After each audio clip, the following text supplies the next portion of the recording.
What is good? What up, everybody? Welcome to the show. Hammer in the building. What up? What up? We've been missing you, Hammer. We had a couple complaints that you weren't here the last few nights.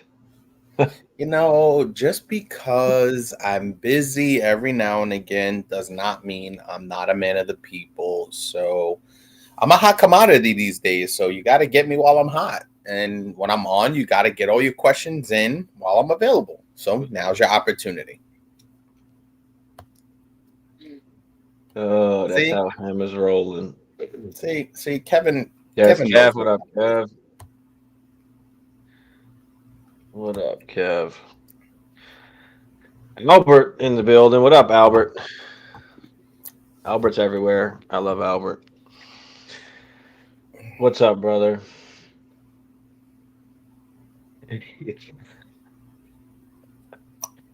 Kevin What happened? said finding a flake emoji for you. Oh no, it's not a flake emoji. It's just I'm an adult, so I got shit going on the weekends, but I'm here.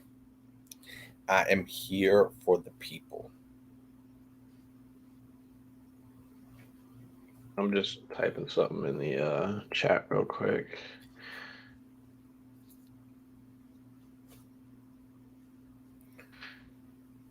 Mm. So yeah, I mean we are days away, 72 literally hours, roughly, a little less than that. days away. There you go. Snowflake. Oh shit! Hell yeah! You already know, Kev. You already know. You already know. But yeah, I am. I guess I'm starting to look at my lineups and shit, trying to get everything situated. I've been doing that See what's every day good. since we drafted. Every night, just look it over. Any news? Is There's a couple of calls already that I kind of need to make. The Cooper Cup thing obviously looms large. It doesn't look like he's going to play. Hmm. Um, Joe Burrow still looms very large. Yep. Um, Kadarius Tony, apparently he's going to suit up for week one, so that's Mm. interesting Yeah. to see. Mhm. I've got Tony in, I think, two leagues. I haven't been able to get rid of him, so I'm hoping that he has a big game so I can just dish him off. Well, there you go. I So don't trust him staying healthy. And I just feel like he's more of one of those, like, got to get the ball in his hand, Debo-ish gadget kind of dudes instead of like an actual, real mm, wide receiver. You know what I mean? yet you feel differently about Sky Moore for some reason, that he's an actual wide receiver. Wide receiver. Because Sky You know. Moore is actually a sound, crisp route runner. Oh, is he? Yes, really. And you're about to find out. Oh, is he? You will find out, Hammer. You will eat your words. Well, I do think the Kadarius Tony being available is solid, especially like even like you said, if you have him and you're looking to get rid of him, or you're thinking about, you're not sure about him, and he has a big game or two, somebody's gonna pay up Or for a receiver he's on on the the cheap. Chiefs. So Exactly. yeah, it just his profile is raised, right? If he goes out on Thursday night and has 7 catches for 90 yards and a touchdown, people are going to be like, it's the Kadarius Tony show. And then, you Hmm. can go out there and pretty much have a field day with offers. So, yeah, I mean, listen, either way, him playing well benefits you. So let's just call it what it is. I think somebody just bought him for a first in Yeah, one of my fucking leagues. Bagala. Oh, that was in. Oh, yeah, that's right. Yeah, that was in the That home was in league. our home league. Okay. So Bagala bought Kadarius Yeah, Tony for a first. yeah. Presumably, what, mid to late, I guess, No, because his that team team, he's got a pretty good, sucks. decent team, huh? Oh, no, Casper has a good team now. Yeah, So, yeah. and I guess late first, 14 team, one QB. I guess that's not too bad, but I wouldn't have did it. I mean, there's Not there's buying him. upside. there's upside, but Of course. he's still unknown. You know what I mean? It's not a guarantee that he'll be good just because he's on the Chiefs. So there's still a lot of unknown with Kadarius Toney. But thankfully, based on all the reports, he'll be out there for Week 1. So we'll see what happens. But yeah, man, 72 hours away. It's exciting. He's got to stay healthy. Really, is the rough part. So high on the Commanders based off on opportunity. Yeah, I like the Commanders defense this week too. If you missed I put out like some must start defenses. I put a little video out, so go check that out if you haven't seen it. But a few good defenses on there you can roll with in Week 1. How do you feel about James Conner? What's up, Julio? Full PPR. My league went wide receiver heavy, so I got Bijan, Pollard, Connor, Khalil Herbert. What do you think, Hammer?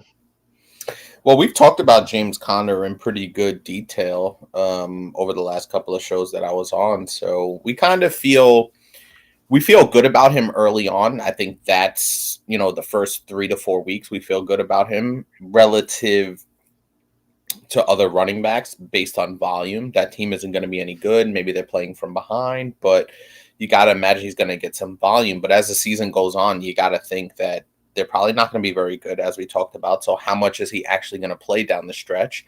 And he's an injury risk. So coupled with that, I would say after 2 or 3 games, if he really has a big game, I would go out there and try and move him potentially. Seeing that you got Bijan, Pollard, Connor, and Herbert, I'm thinking that you might need some wide receiver help. So, if Connor does have a good game in those first 3 to 4 games anywhere, try and move him to get some wide receiver help. Yeah, I mean, even though, you got Bijan and Pollard, so like you're fine there. So look to move Connor. He said, would you trade Connor for James Cook, Javante, or try to find a wide receiver to trade for? Yeah, I'd take Cook or Javante over Connor easily. So I'd take any of those guys if that's something that's actually being offered to you. But yeah, do you need wide receiver help? Is that was going to be my next question? You said that they went, the league went wide receiver heavy. So does that mean that you're, lacking a little bit at wide receiver? So let us know who your wide receivers are so we can check that out. Jay, it's good. Steven Hammer, what's good, Jay? What up? What is good?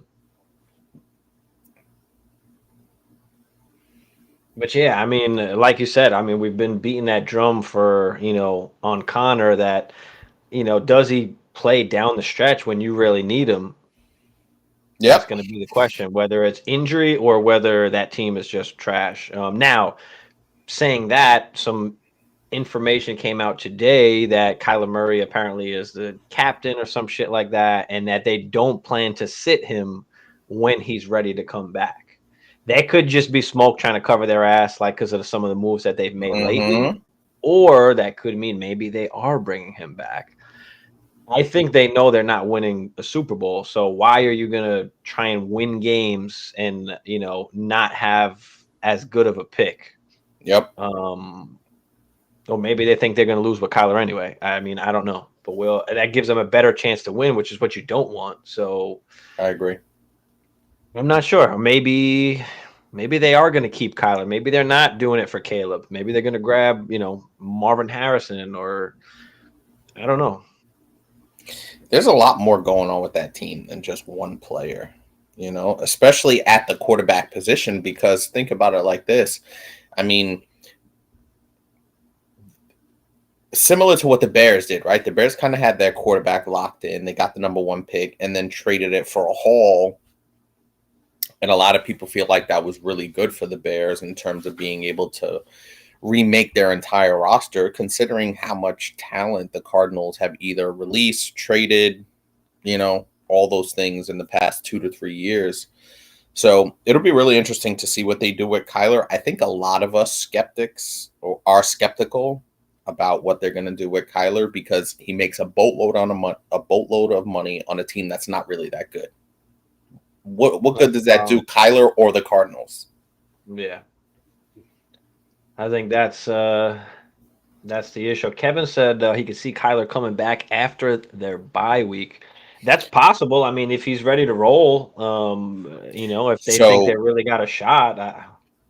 so what's interesting about that is the Cardinals week bye week isn't until week 14. Okay. So that doesn't make a whole lot of sense because at that point they probably have one win, maybe two, right? What sense does it make to trot Kyler out there if they're 2-12? Yeah. It absolutely zero, considering the money they're paying this guy. And if he goes out there and runs around and gets hurt, now his trade value takes a hit, and then what can they actually trade him for? Well, considering the fact, like, yeah, they are paying him a lot of money. I mean, why risk putting him out there if your team doesn't have a chance to Right. realistically win? So, Right. it's tough. You can see it kind of from both ways, but I don't know, man. I have Kyler in, I think, two leagues, two dynasty leagues. I didn't take him in redraft, obviously, but yeah, I'm just kind of waiting to see what happens. You can't really trade him right now because the value's down. You're not getting, what you want. So you kind of just have to hold him unless obviously that offer comes around. Mm-hmm. Julio said he's got Olave, Deontay Johnson, Sky Moore, Quentin Johnson. So you got Olave and Okay. Deontay. That's fine. I'd like to try and upgrade, obviously, added another wide receiver. You said you got Jamison Williams also. So can you find a team that maybe needs a running back? You said people went wide receiver heavy. Maybe somebody really wants Mm, Connor. it's a good point. You That's a know, really good point. You could kind of use that to your advantage, um, based on the needs of the league. So, like you said, take a look, see if there's an Arizona, somebody that's an Arizona fan out there. Somebody needs a running back. Utilize all of those different tactics when you're trying to make a trade. So, because Connor's value is really tough, especially as the season goes on. So I would definitely try, and even if you wanted to, you could package him with one of those wide receivers that you have, maybe a Sky Moore or Quentin Johnston, and really have a nice trio of receivers there. yeah.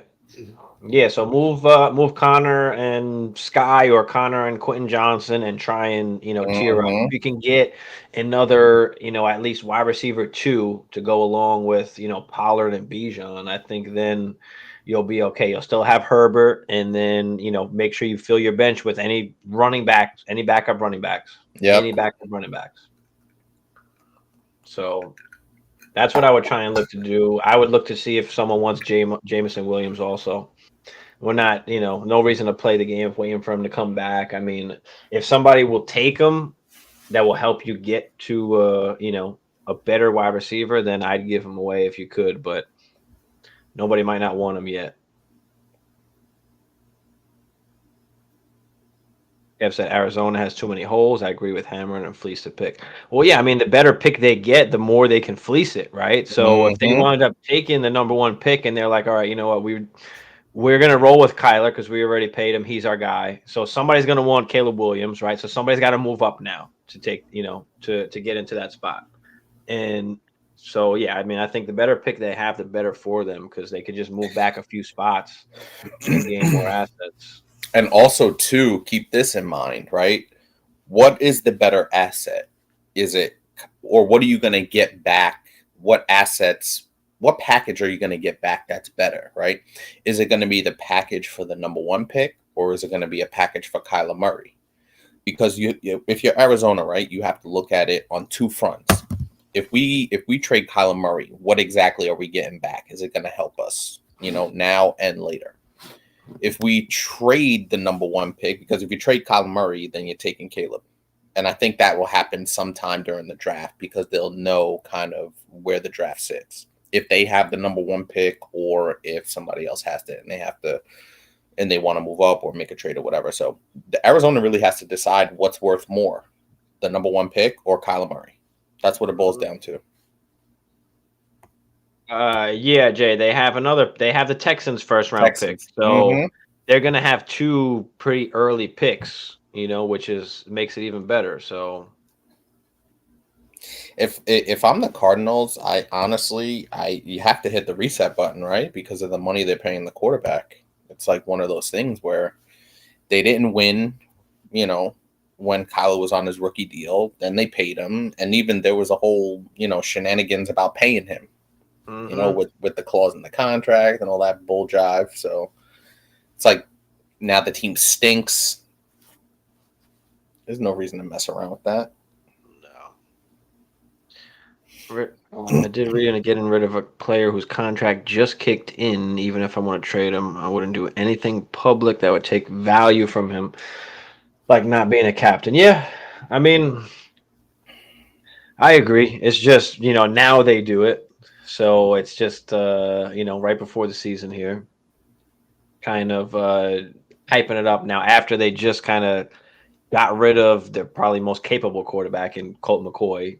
Traded away some questionable pieces for questionable draft capital. I mean, I don't know. It's just weird. But I would be surprised if Kyler doesn't come back by like week 4. If he then I don't think he'll come back at all. Yeah, because at that point, what sense does it make by kicking the can down the line, right? And we talk, they're not going to be any good. So, yeah. Swing Sculptors, what's good? PPR league. I need to fill my second fleet. Well, I guess that says flex with either Lockett or DeAndre Hopkins.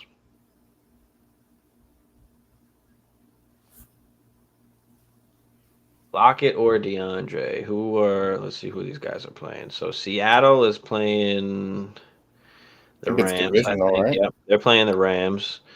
And D-Hop is playing the Saints.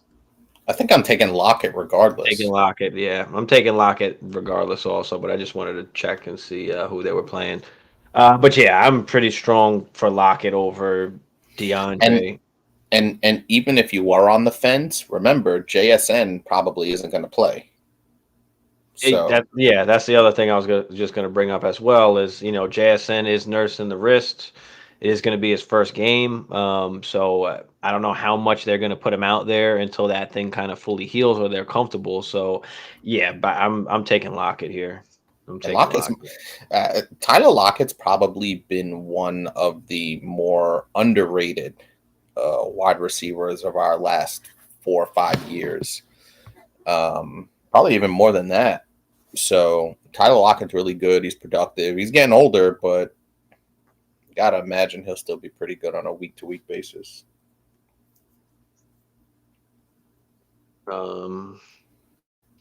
He's on the pup. Kyler Murray's on the pup right now.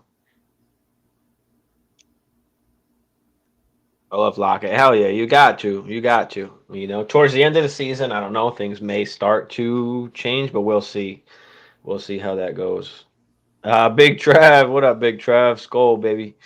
Ball season again. Do you like Elijah Moore, Bateman, or Hollywood better this week? Full PPR. Right off the bat, I want to say Elijah Moore, but I'll look into who these guys are playing. You got any thoughts, real quick, Hammer? Yeah, I would need to take a little bit more. Take a look at some of the matchups. So the Browns, Browns playing the Bengals. Yep, that's a good matchup there. I'm not playing Bateman yet. Ravens Texans. Yeah, I'm not playing Bateman yet. And you kind of don't feel good about the Cardinals until you see something otherwise. No, we don't know who's quarterbacking. He is the only guy there, to be fair, but I don't think I'm taking that. I'll take what could possibly be a shootout with the Bengals. Possibly. Give me Elijah Moore, my guy. What do you think? Who are you going with? I'm leaning Bateman here. Okay. I've seen Rashad Bateman play well early in the season. I've seen it before. How long he stays healthy, that's another question. But I think they have a plus matchup against the Texans. So I think I'm going to lean Rashad Bateman here. Yeah. My only thing with Rashad Bateman is that he's coming off the injury. I don't know. Mm-hmm. We don't know if he's definitely playing week 1. He didn't practice today, or didn't practice Monday. Yeah, he didn't practice today. If he plays, okay. He says that he's 99% healthy, but Does that mean they're still rolling him out there for the ton of it? That's the only reason why I'm not Okay. going Bateman. If we were in the middle of the season and we know, what Bateman's given us, I think Elijah Moore is going to be on the field, and be able to produce. I don't know how much Bateman will be on the field. Well, that's fair. All things being equal, then listen, if Elijah Moore is the healthy receiver, I think you kind of have to discount Hollywood at this point. But if Bateman doesn't go, that makes it pretty easy. But I do like his upside with this Ravens team. Yeah. Work harder, work hard, play harder. What's up, man? Appreciate you tuning in on Instagram here. Come over to YouTube if you want. But he said, can you build a team using one player from every division? I can, but I'm not going to do that right this second. What's the deal with Lance? Is this Dak's last year as a Cowboy? Mm, I don't think it's his last year, but it's possible that they're trying to light a fire under his ass and say, we need to start winning. It's possible maybe Jerry is sick of the shit and they're going to, you know, um, progress with Lance and have him learn, and then maybe when Dak's contract is up, maybe that's a conversation. But well, I don't. I don't view the Trey Lance move as any threat to Dak. I think it's more of just opening up the eyes of everybody around the sports world, right? Maybe Jerry kind of trying to save face a little bit and say, "Hey, listen, I've tried this, I've tried that. Let me try something else." Because Trey Lance isn't even threatening for a backup job at this point, right? He's third string. So I don't know how many more third string quarterbacks we've ever talked about at length more than Trey Lance at this particular point, because he got traded to Dallas, because he was a starting quarterback 365 days ago. But yeah, I don't think I think Dallas will re-sign Dak. Now, I do think it'll be one of those kind of Derek Carr, Aaron Rodgers type deals where they can get out of it after 1 year or try and move him if it doesn't work out. So like a 3-year deal, 150 million, a lot of it front loaded, and then be able to kind of have the flexibility after that, because Dak's 30 years old now, right? It feels like Dak is still a young quarterback, but he's not, right? He's a 30-year-old quarterback now with some mileage on him, and maybe the book is out on this is just who he is. yeah, I mean, on the other hand, they didn't really pay much. I mean, they paid what, a fourth? I mean, so even if you just have him on your bench and you are, letting It him doesn't hurt learn you and very all that, much. Yeah. at a certain point in time, you get rid of him for a profit, right? Or maybe Dak gets hurt and Lance winds up starting, 1 game or 2 games, and he looks good. Now you've got, trade bait, to help your team. So I think it could be either of those things, but it's just Yeah. it's unfortunate, but he didn't fail yet. So that's the thing, is that he's going to be given another chance somewhere down the line. He's a first round pick. He's going to get an opportunity somewhere. He's just not going to have a long leash at this point, And to be honest, I mean, listen, we talk a lot of shit about Dak, but Dak's a good quarterback, and if Trey Lance is learning from somebody, there's a lot worse you can do than Dak Prescott on how to be a professional, how to carry yourself, playing for a team that gets a lot of attention as the Cowboys do. So I think it could benefit Trey. And hey, listen, like you said, if an injury happens, Dak's gotten hurt, before. So there may be some opportunity there for him. And yeah, we'll have to see what happens. Evan said, is it weird we have heard nothing about D-Hop since arriving to Tennessee? I mean, there's not much to talk about. They're not a fast-paced offense. They're not a heavy passing offense. Nobody's really happy that D-Hop went there. I mean, I don't know. Are y'all happy that D-Hop went to Tennessee? I think there were much better places that he could have went. So Buffalo. yeah. So I'm just all for D-Hop in general. Let somebody else take the risk. It's not worth it. We're not going to see a 1,500-yard season. I mean, it's possible. No. Maybe I'll eat my words, but that's No. very slim. A very slim chance. Yeah, No. JSN is practicing. Where he was practicing early with even like the little cast on his wrist and everything. But how much I, are they going to use him in the first game back is really my I worry. saw him. I saw the clip of him out there practicing with that little thing on his hand. He's making like Mhm. one-handed catches. I'm like, bro, what the fuck is going Easy, on? This guy was just nothing. out. But I do think because they have a good skill group of players, obviously two, pro wide receivers with DK and Lockett. Geno's been good. You got the couple of running backs. Pete Carroll, I think they'll bring him along slow. They don't want anything to jeopardize his progress this season. And the risk of re-injury, I think they said it was like 20% or something like that. So obviously they want to make sure that they're the number one pick is good to go before he's out there. Yeah, Francisco, what's up, man? My team right now looks like this 10-man, two flex PPR, Lawrence, Pollard, Walker, Jefferson, St. Brown. I like that. Ingram, Debo, Dobbins. What you thinking, Hammer? No, it's pretty nice. I mean, Jefferson and St. Brown, you love that. I think Evan Ingram is a good value, probably where you got him on this particular team. You got a nice little stack with your quarterback and your tight end. Um, Tony Pollard and Kenny Walker. There's some risk there, but considering what you have at the other positions, I generally don't mind it. Debo, I think we're overvaluing Debo because of what we want him to still be. And I just don't think he's that anymore, considering what the San Francisco 49ers have on that team. So overall, the team is good. I mean, obviously, when you have Jefferson and St. Brown with Trevor Lawrence, you're going to be, you're going to be contending on a week-to-week basis. But yeah, the team's pretty good. I know you like your boy Dobbins. Yeah, I love Dobbins, especially where he's going to. You're getting him late. The only thing I don't like is, but like you said, I'm just not on it. He's being drafted there, but at the Mm-hmm. same time, I'd like to try and upgrade. I think Ayuk is just a better all-around wide receiver. Debo is more, and I think I mentioned it before with what's his name, with Tony, more of kind of like a gadget kind of guy, not really much of a like real wide receiver, insane route runner. Like I think Ayuk is the guy for that.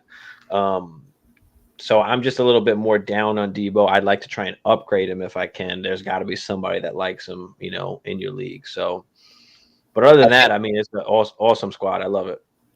I think Debo still has some of that name recognition that you could try and take advantage of, right? People still are out there that think Debo is going to be Debo from 2 years ago, or I think it was 2021, I believe, when he had that monster season. So there are still people out there that you can get really good value because they think Debo is still top five at the position, or has top five upside, I should say, at the position, when that's just no longer the case. Edison or Herbert starts it. Who the Vikings playing? The first week. Yeah, we are playing the Bucks, right? I just did this. Hmm. Yeah, we're playing the Bucks. Addison or Khalil Herbert. I think I'll play Addison. I don't know who's going to get the ball for the Bears. I mean, they've got three running backs.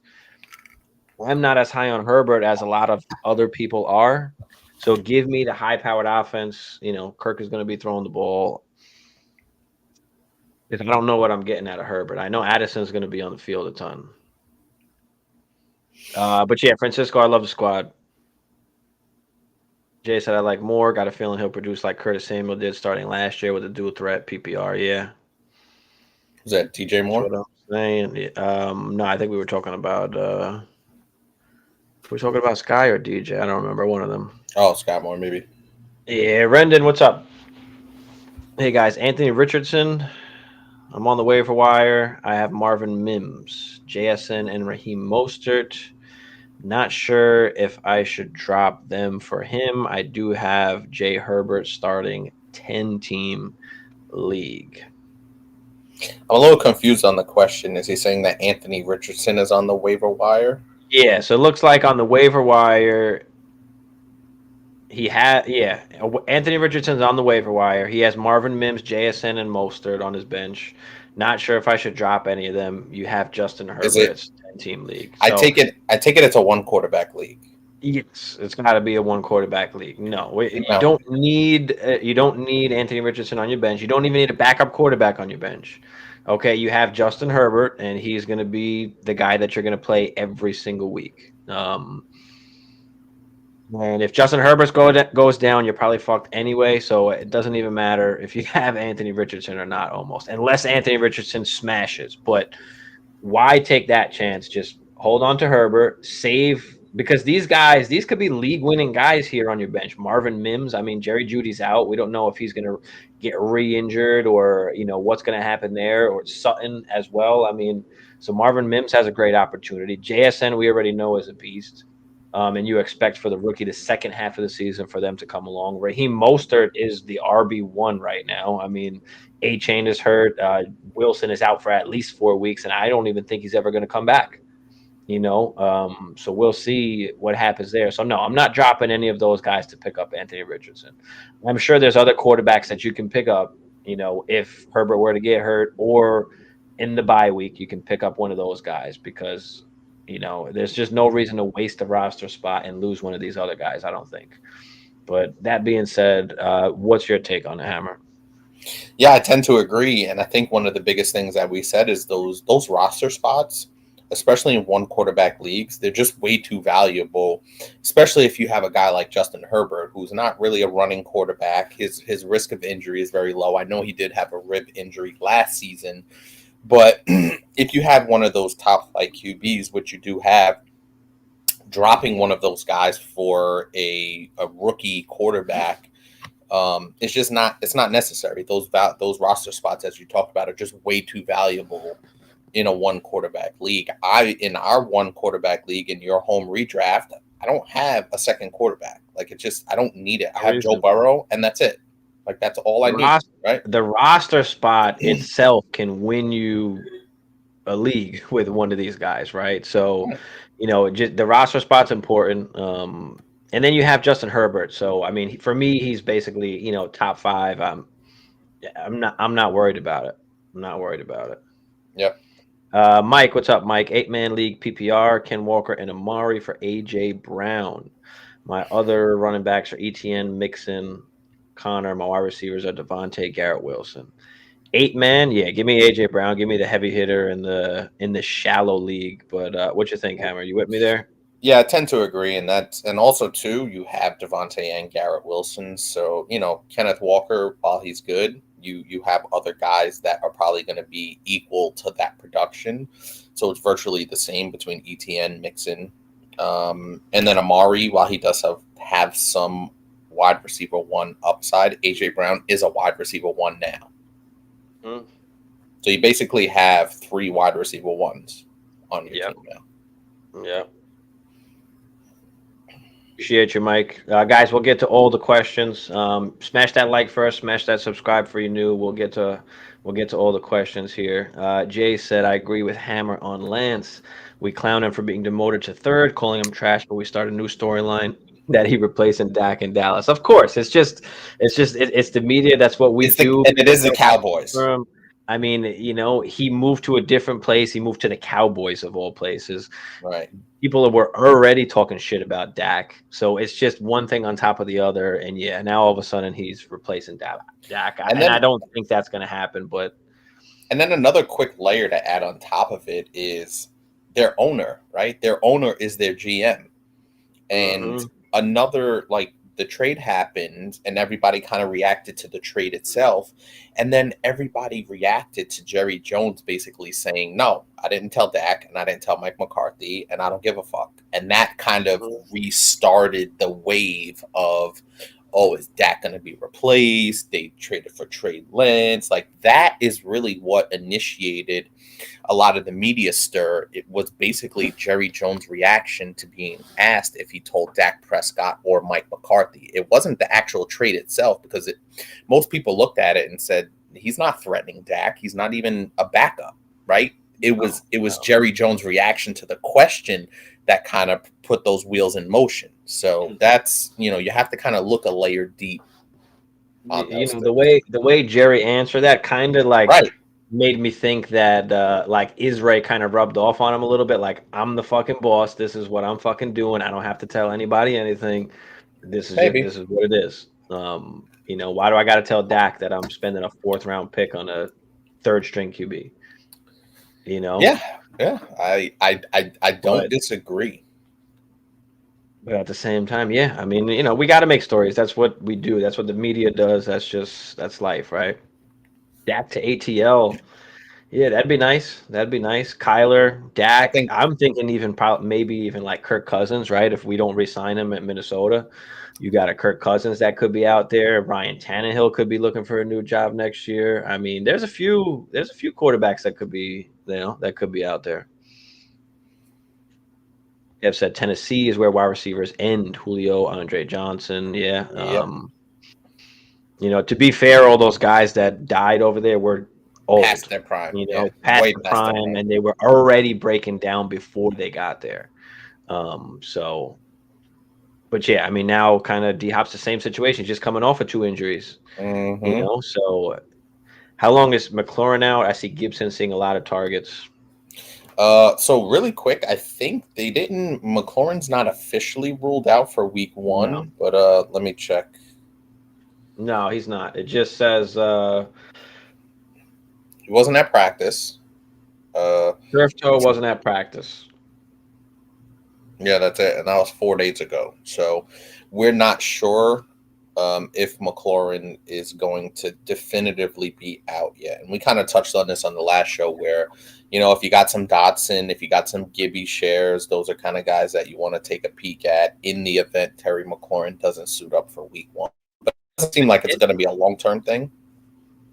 Well, it's possible he might not suit up for week 1. Now, I haven't seen anything on Twitter or anything, but they do play Arizona. I mean, do you want to risk throwing Terry out there or have him rest another week, right? You got Dotson, so Dotson could be a really good play week 1. Even if Terry does play, maybe he doesn't play all the snaps, maybe he's limited a little bit, just to have him out there. But yeah, we haven't gotten any news that he's actually out. But yeah, I see Gibby hopefully taking that step up. It'll be a weird week for the Commanders. I think B-Rob could run a lot because they'll be up. Yeah, yeah. These are all true. Francisco said, "Would you trade Debo, Walker, and Sky Moore for Hill and Kamara?" What's the format there? I think I'm leaning yes, but I need to know what I'm guessing it's a regular redraft, either start 7, start 8. I mean, that's typical.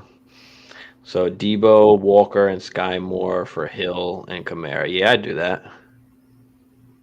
Yeah, I'm I leaning mean, it yes. could probably cost you Debo and Walker and Sky just for Hill anyway, and you're getting Kamara in there.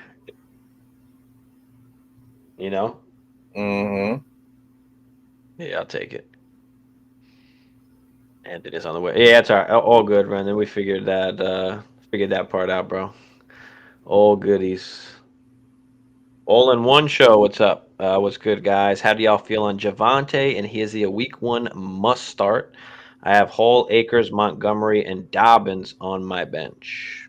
What you feeling, Hammer? So we talked about this a lot, right? When it came to Saquon Barkley, when it's coming to Breece Hall, right? Breece Hall's in a very similar situation. Javonte Williams is going to be brought back fairly slow, especially probably those first 6 to 8 games. To answer the question directly, no, Javonte is not a must start. Akers, Montgomery, Dobbins on the bench. Also, if you can go out and get Samaje Perine, the handcuff to Javonte, I think he will be fantastic. As long as they are working back Javonte slow. So try and go and get yourself Samaje Perine over there if you're able to. Even if you had to make a trade, even if you traded, I don't know if you trade one of the guys that you have here, Akers maybe. But yeah, he's not a must start because I think he will be on the pitch count. No, I mean there might be leagues where you have to start him. But I don't think he's a must start. But I will say I think he gets enough work that he's going to be startable. But Mm-hmm. in this particular instance, I mean, you've got Brees Hall, who we're not going to start. I would stay away from starting Mm-hmm. him week one. They've already said Dalvin's going to get majority of the work there. I'm not comfortable with Akers. And then you've got Monty and Dobbins. So for me, I feel like it's you're going to start Monty and Dobbins for me Mm-hmm. easily over anybody else here, at least for week one in my eyes. I'm playing Monty. I'm not who are they playing.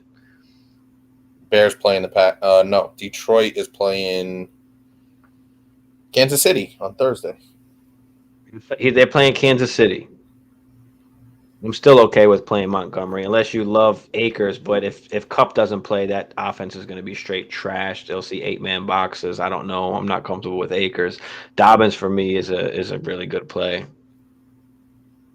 for the whole season, really. But Yeah, and Ravens are playing. I'm not mad at that. I just Ravens think are playing the Texans too. You've got Dobbins about to run all over. mhm. Yeah, just be careful with Javante. And like I said, they have a really good, capable backup in Samaje Perine. So just be careful with Javante. Keep your eye on the news on how much he's practicing and anything related to any sort of limited workload. So I would say this for week one. Javante, I don't think has any other chance to score any higher than a Monty or Dobbins anyway. So just play Hmm. it safe for week one. Play Monty and Dobbins, um, and that's that. Unless you really like Akers, but I'm not on the Akers train. I think Monty and Dobbins are better plays. Yeah, I think I tend to agree. You know, appreciate you all in one. Smash that subscribe if you're new there. Elias, what up, Elias? Would you trade Kelsey, McLaurin, MT, and Pacheco for Waller, Hill, and Jacobs?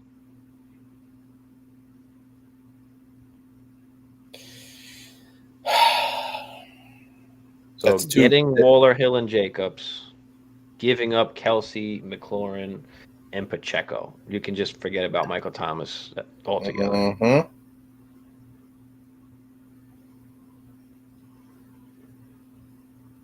Maybe that's a tough one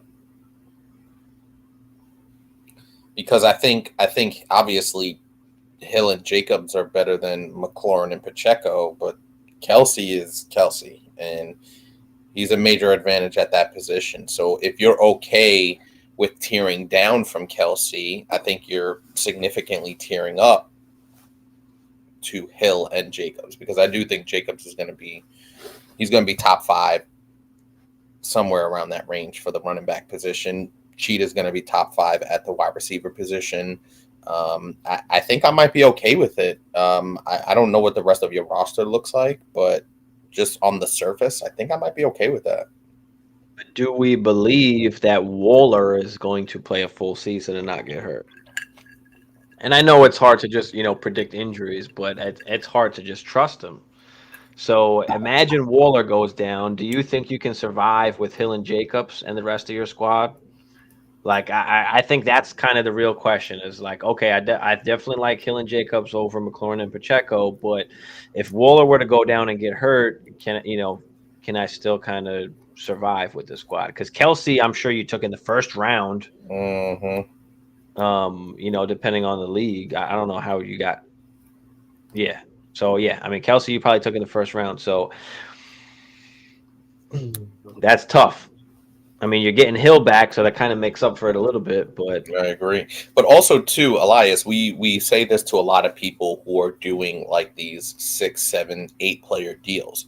What player are you targeting? Like that's kind of what I want to know. So at least you can kind of sift through all the nonsense here with the McLaurins, with the Pachecos, with the Michael Thomases. Like, try and sift through all that because, listen, if you're targeting one specific player, you may be able to keep Kelsey and get that guy that you want. So that's another angle to kind of look at it. who are you trying to get? We don't have to make it a 3 or 4 for 3. It can be like, okay, you want Cheetah. How do we get Cheetah on the squad? Mm-hmm. and go from there. But We're yeah. doing this again, breaking the Kelsey Mahomes stack. Didn't we have this Oh question my before? goodness. No, we're not breaking the Kelsey Mahomes stack. I don't care if you're getting Cheetah. I'm not breaking I think Kelsey Mahomes stack. I think we Forget had this question before, forget it. didn't we? No, it wasn't this question, but it was Similar. with Kelsey though. Right, But right. yeah, we're not breaking that stack. That's a league winning stack. No. Yeah, that's too valuable to give up. No, no, no. Ice Tray, what up, Ice Tray? Sell or hold on JT? Yeah, I'm a sell. I don't think he's. If we're talking redraft, he's definitely a sell, but ain't nobody buying him. right. If you're talking dynasty, I'm still a sell. Like I'll take a first. A first plus maybe. Just get out while I can. He's a running back. I mean, we don't know what's going to happen next year, and I'm sure he'll be fine. He's still going to be a top, running back. But depending what you can get, I mean, I'm okay to just be out on it and just say Yeah, fuck it. I'm holding. I'm holding right now. Just obviously he has to come back and play. I don't think too many people are too excited to trade for him, knowing that he's not going to play at least 4 games, possibly a Yeah. little bit more. So, his value is kind of going down. But I think I would hold. Hopefully he comes back in week 5, week 6, or something like that. He plays a couple of games. Returns to the Jonathan Taylor that we've seen the last couple of years, and then maybe you get 2 first rounds for it, 2 first rounders plus potentially. Yeah, I mean, I It's think risky in either way. Like I think there's risk involved either way when you're talking about this player in this situation at that position. mhm. Emil, what's up, Emil? Big Trev says, should I trade away Rashard for Addison? Oh my God, yes. Oh yeah, Sit on Rashard or wait and see what happens. I already have CMC, Aaron Jones, and Mondre full PPR. So no, take Addison and yeah, be give thrilled me with give it me Addison. I'm not sure what's going to happen with Rashard. I don't like that offense. I don't like Rashard in general. It's just why risk it if you can get a guy like Addison who pretty much as long as he's healthy should at Mhm. least be a wide receiver 3-ish. Like Yep, I think that's kind of the range where I see him. Anything less will kind of be a little disappointing. But it's going to be hard to disappoint when Kirk Cousins is throwing the ball so so many times. So for sure.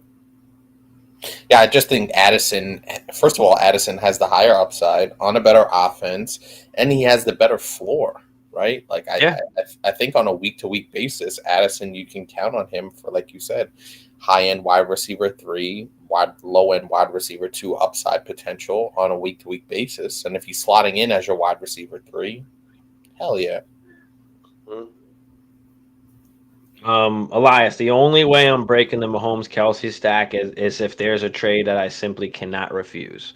And if you have to ask us if it's a good trade or not, it's not a good trade. And it's not a trade that you can't refuse. Because to break up that stack, like that's gotta cost somebody to break that up for you because that's gonna win you games alone.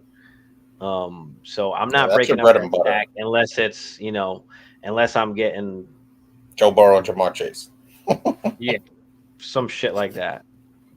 Well, even still, I'm Maybe okay even with more. Yeah. keeping Kelsey Mahomes. But yeah, you need like, almost more. You need like a top running back and a top wide receiver, like that will give you an advantage. Yeah, buddy. You know. Cruz, what up, Cruz? Lamar, Gibbs, Sanders, Diggs, Lamb, London, Goddard, Flex, Dobbins. Ooh, I like. Have Brian Robinson, Perrine, Warren, and Ferguson on the bench. Any ideas for trades to get Mark Andrews for the stack? Well, I think that being that you have Goddard, it won't be like as hard because the guy, even though he's losing a lot, like people still love Goddard. So, what do you Mhm. think here, Hammer? What ideas do we have that maybe we can get Mark Andrews here? Well, you could start right there with Dallas Goddard, right, and see if you just add a little bit more onto that. To be honest, I think Mark Andrews. What's the word I'm looking for here? I don't want to say overvalued or overhyped, but I think he's attainable, right? He's not Kelsey, so I Hmm. think he's attainable. And to be honest, I'd rather have T.J. Hawkinson than Mark Andrews at this point as well. So I think he's attainable. So I think if you add a little something to Dallas Goedert, I think you should be able to get him without too much craziness. If you added B Rob to Goddard and got yourself the Andrew stack, because I do think it'll be valuable enough for you to overpay just a little bit, right? Because the value to him, to Cruz, is just going to be so much more than it is to anybody else to have Mark Andrews.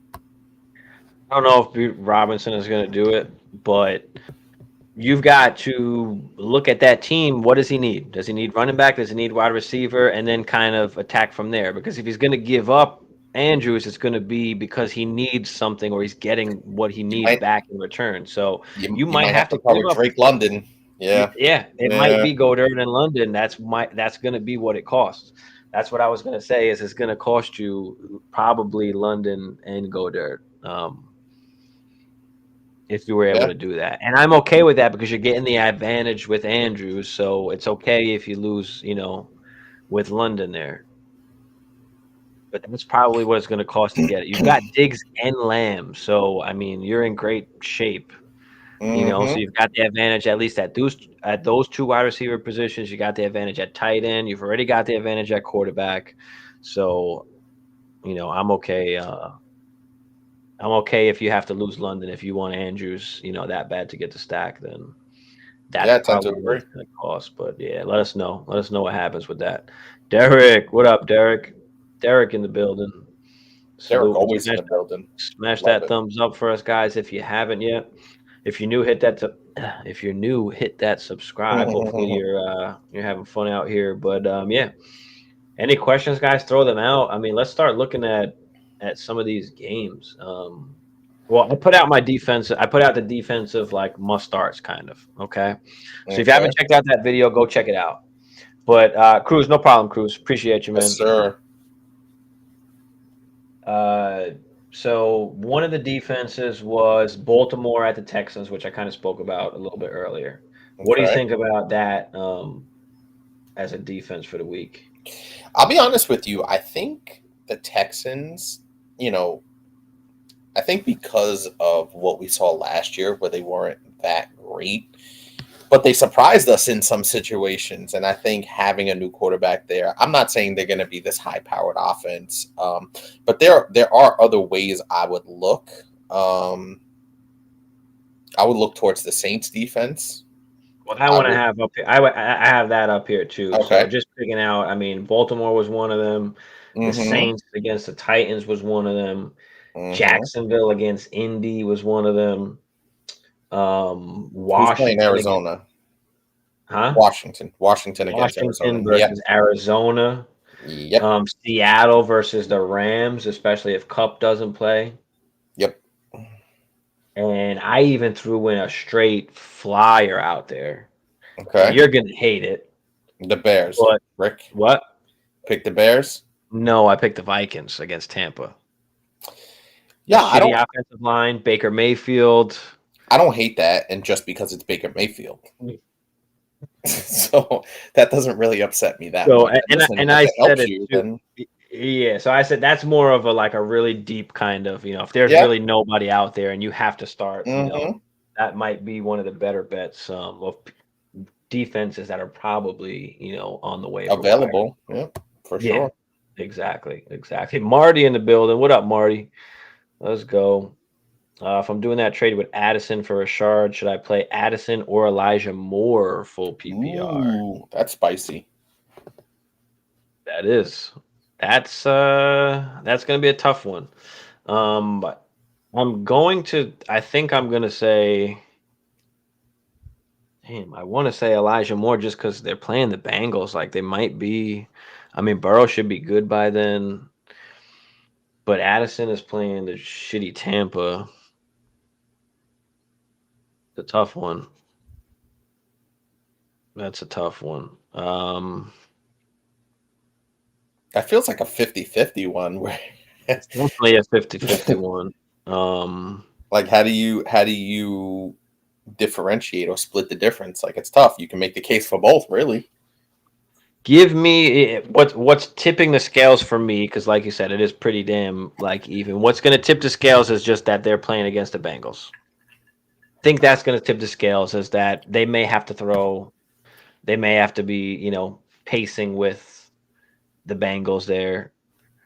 Where Addison, I mean, we're playing Tampa, and maybe they go in a shootout too because our defense is trash. But I don't know. Give me Elijah. I think I'm going to go Addison here, and I've kind of been on him for a little while because the volume alone, right? That's what I always say. Even as the third, essentially the third receiving option behind JJ and Hawkinson, I still think there's enough targets to go around. If he ends the day with 7-8 targets, like, you can live with that. So No. I can live with that. So I'm going to go Addison here. Oh, he got the Elijah stack. He said, "Yeah, if you got Watson, I think automatically you're going Elijah. That stack is going to mean more. Like, that gives you more. Yeah. So if you got Watson, okay, I'm even more on the Elijah side. But does that change it for you? A little bit. Just because if you have Watson, you got to imagine he's going to be throwing it a bunch out there, and Elijah Moore's going to be the beneficiary. Now, I would like it a lot more if it was the Amari Cooper stack. That would kind of, or somebody, not a secondary receiver. I get it. I get it. Of a wide receiver 3 or a flex is probably even more. Very more important and more valuable, because now you have an advantage over your opponents almost, right? Okay. Because you've got the QB and that flex, and it's not at like a wide receiver 1 position. It's not a Chase versus Tyreek Hill. It's you're Elijah Moore, but it's the stack. So it matters a little bit, but you could go either way. But because if you're going Elijah Moore because you had the stack, who might have really argued with that? It is splitting hairs at this point. So he said the Steelers are upsetting the Niners. Eesh. Maybe I'm gonna go on MGM right now because I'm sure the game line should be out. Maybe. Would you start Van Jefferson over Drake London if no Cup week 1? Hell to the no.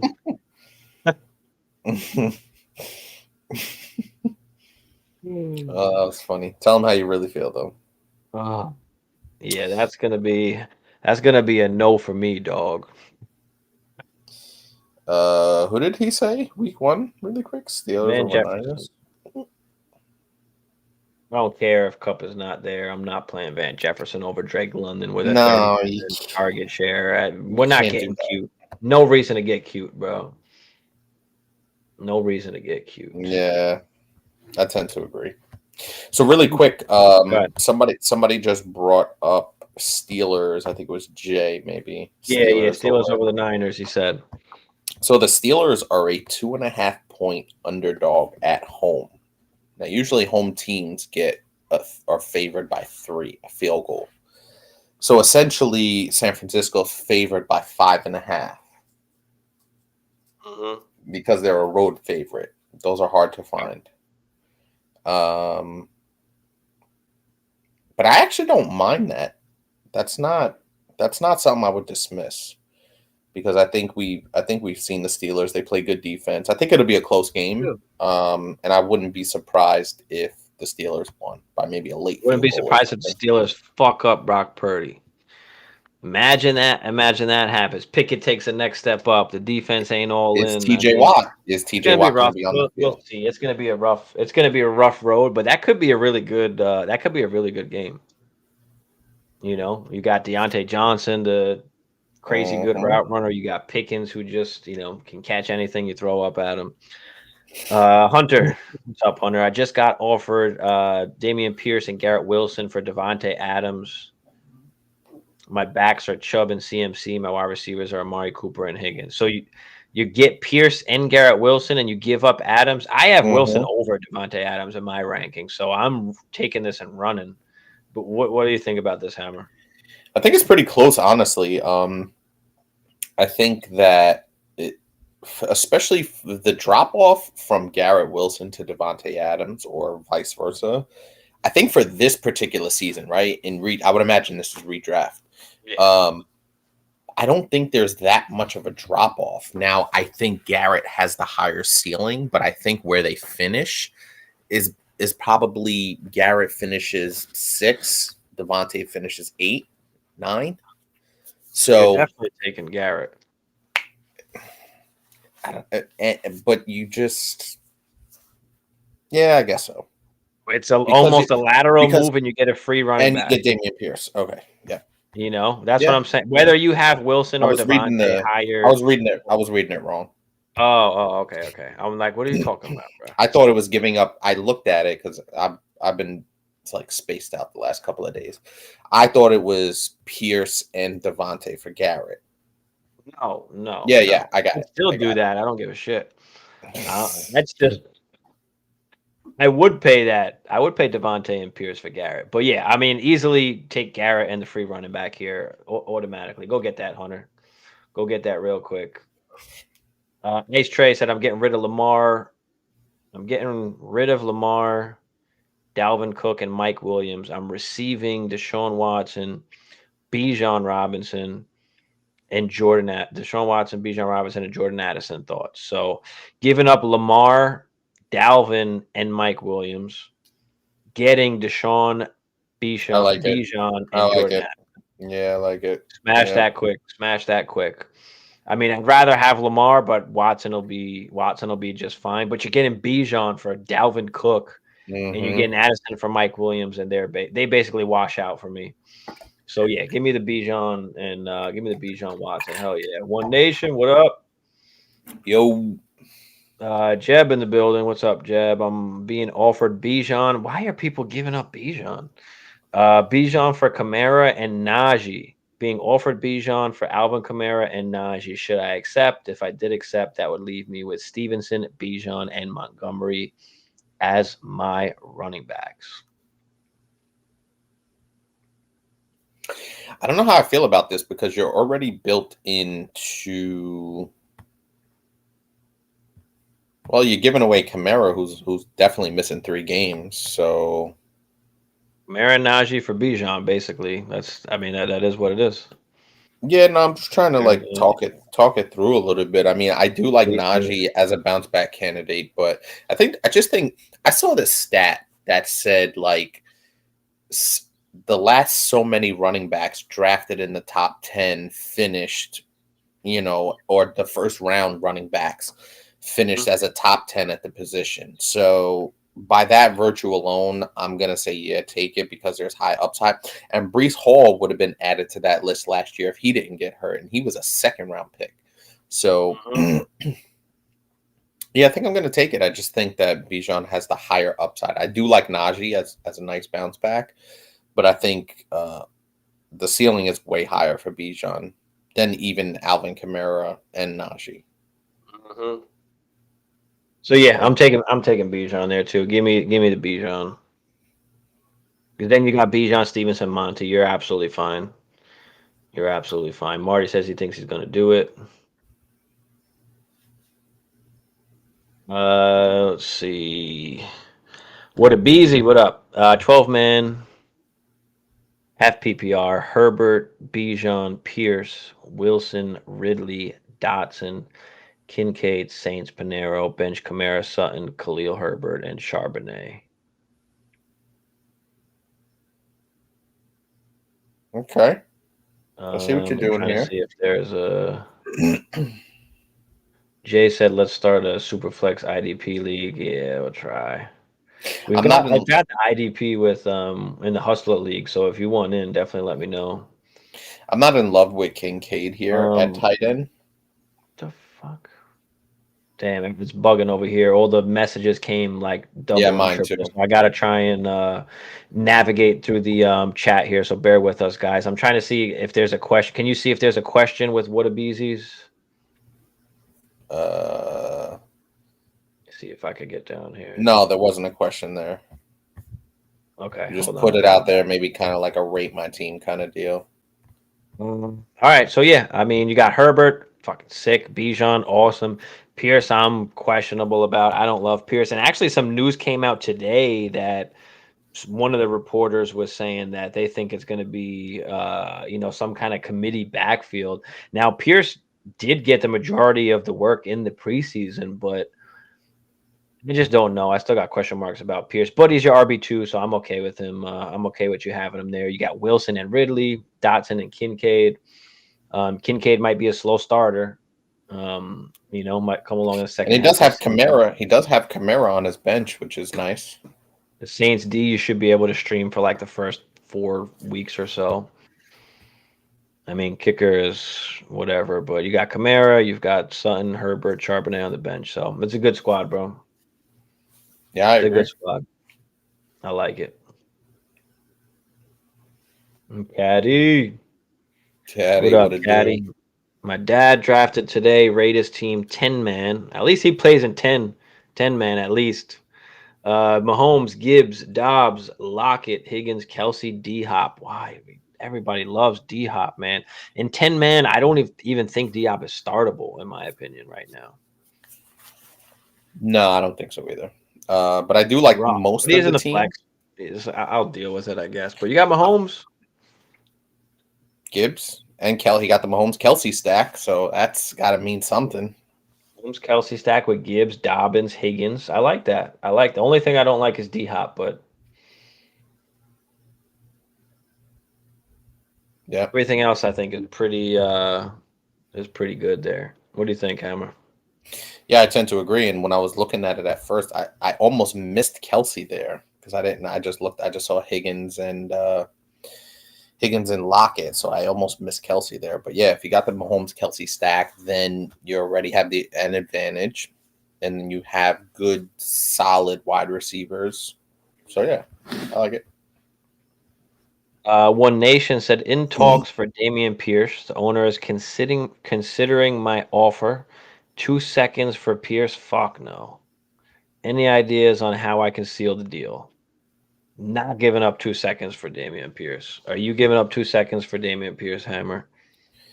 Probably not. I would probably try to give up 1 second, especially in a super flex PPR with IDP.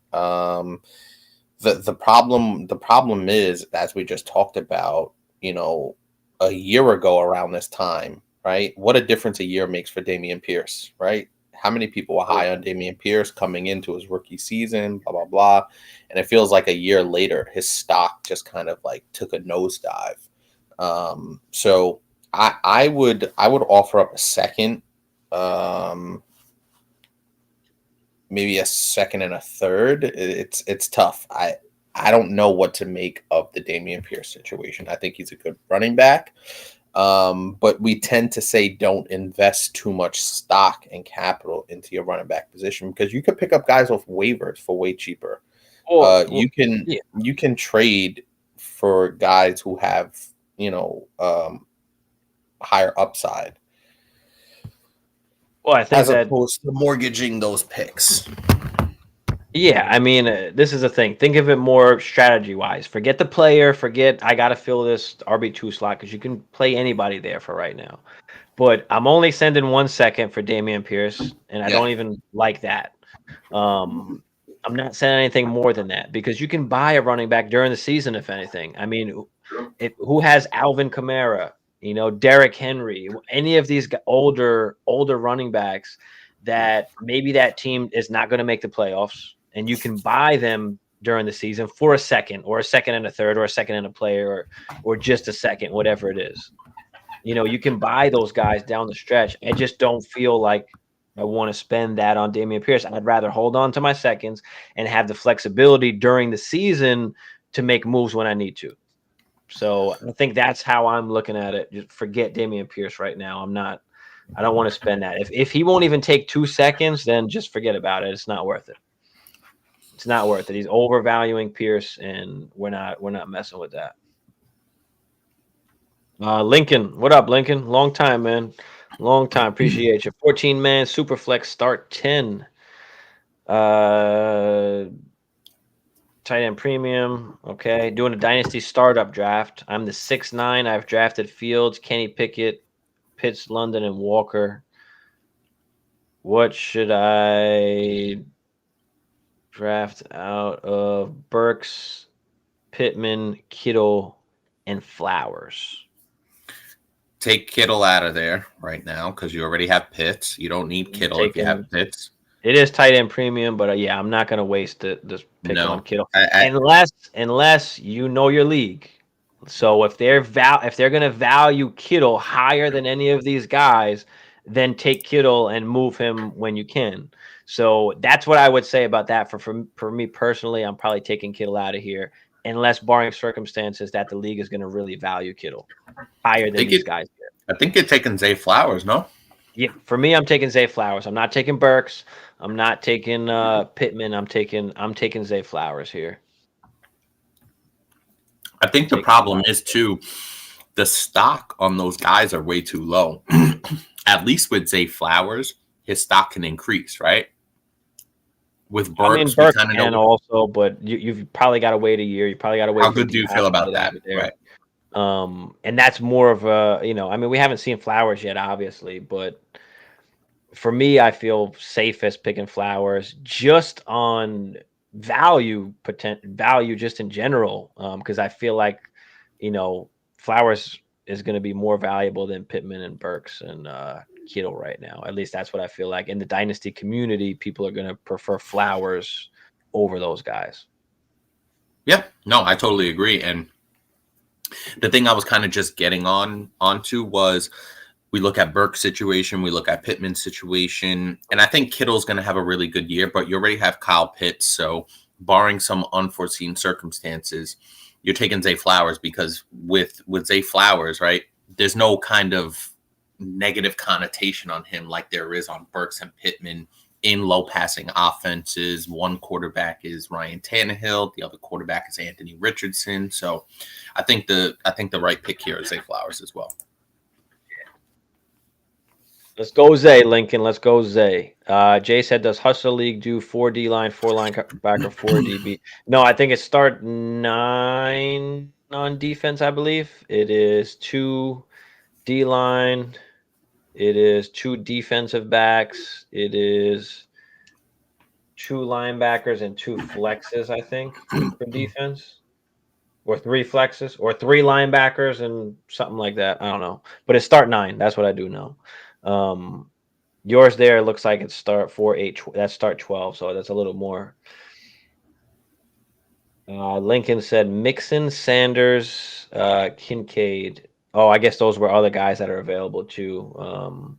Yeah, I'm still taking Zay, unless, like I said, if your league is gonna value Kittle and Kincaid, then I'd take them. But being that they're there, I don't think that's the case. Yeah, for sure. Caddy said it was his first time drafting. That's still a damn good team. I mean, he drafted a good team, man. He drafted a good team. Jackson, what up, Jackson? I have some depth. Wondering if I should trade Kirk and Elijah Moore for Anthony Richardson for depth at QB. Fuck no. In a 1 QB spot, in a 1 QB league. Why are we doing this? I'm not doing it. Hold on.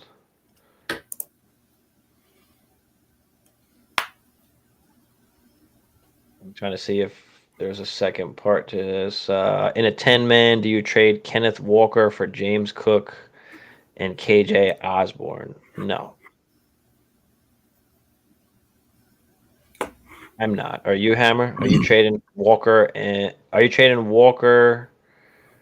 for Cook and Osborne? 10-man.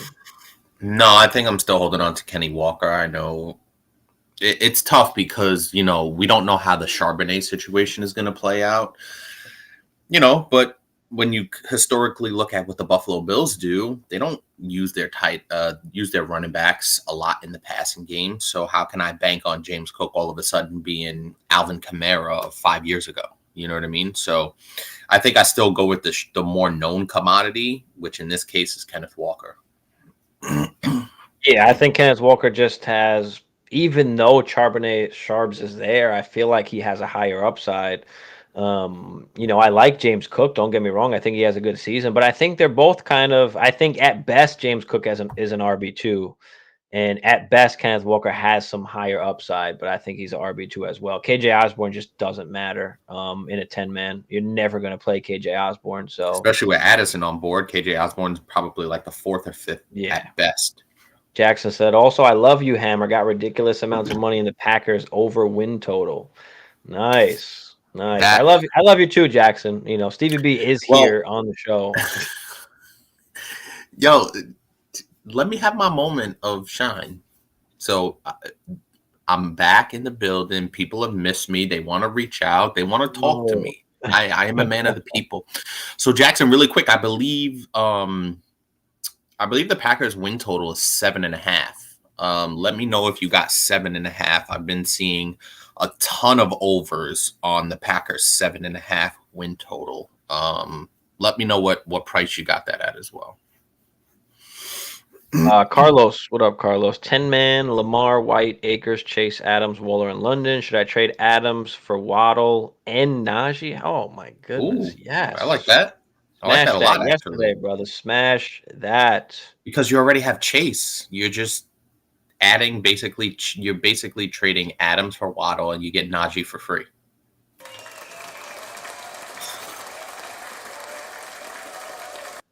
Yeah, that's beautiful. Get that done. Lincoln said also Swift is there. No. RB, yeah, you're not taking RB. Get the wide receivers that you can. No, and especially we're not messing with DeAndre Swift. We talked about DeAndre Swift.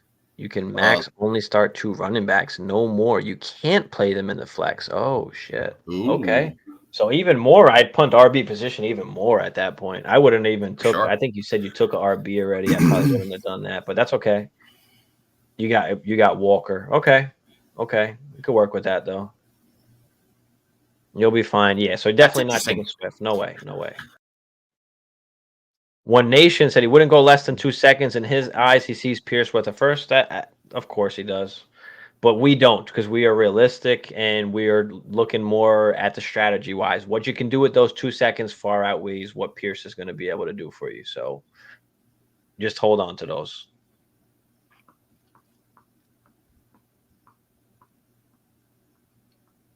He also put Madison and Brian Robinson on the block. He's rebuilding, and I'm a contender trying to get stronger, but at a decent value. Yeah, so you're not going to don't overpay. He wants to get something out of it. He needs, he needs something. So in week 6, week 7, week 8, when he's at the bottom of the stands and he knows he's going to be because he's not contending. He's going to come off one of those guys. Nobody's paid a first for those guys yet. He'll start unloading for a second, So just wait. Just play the wait game. That's all. Just got to be smart. That's all. No rush right now.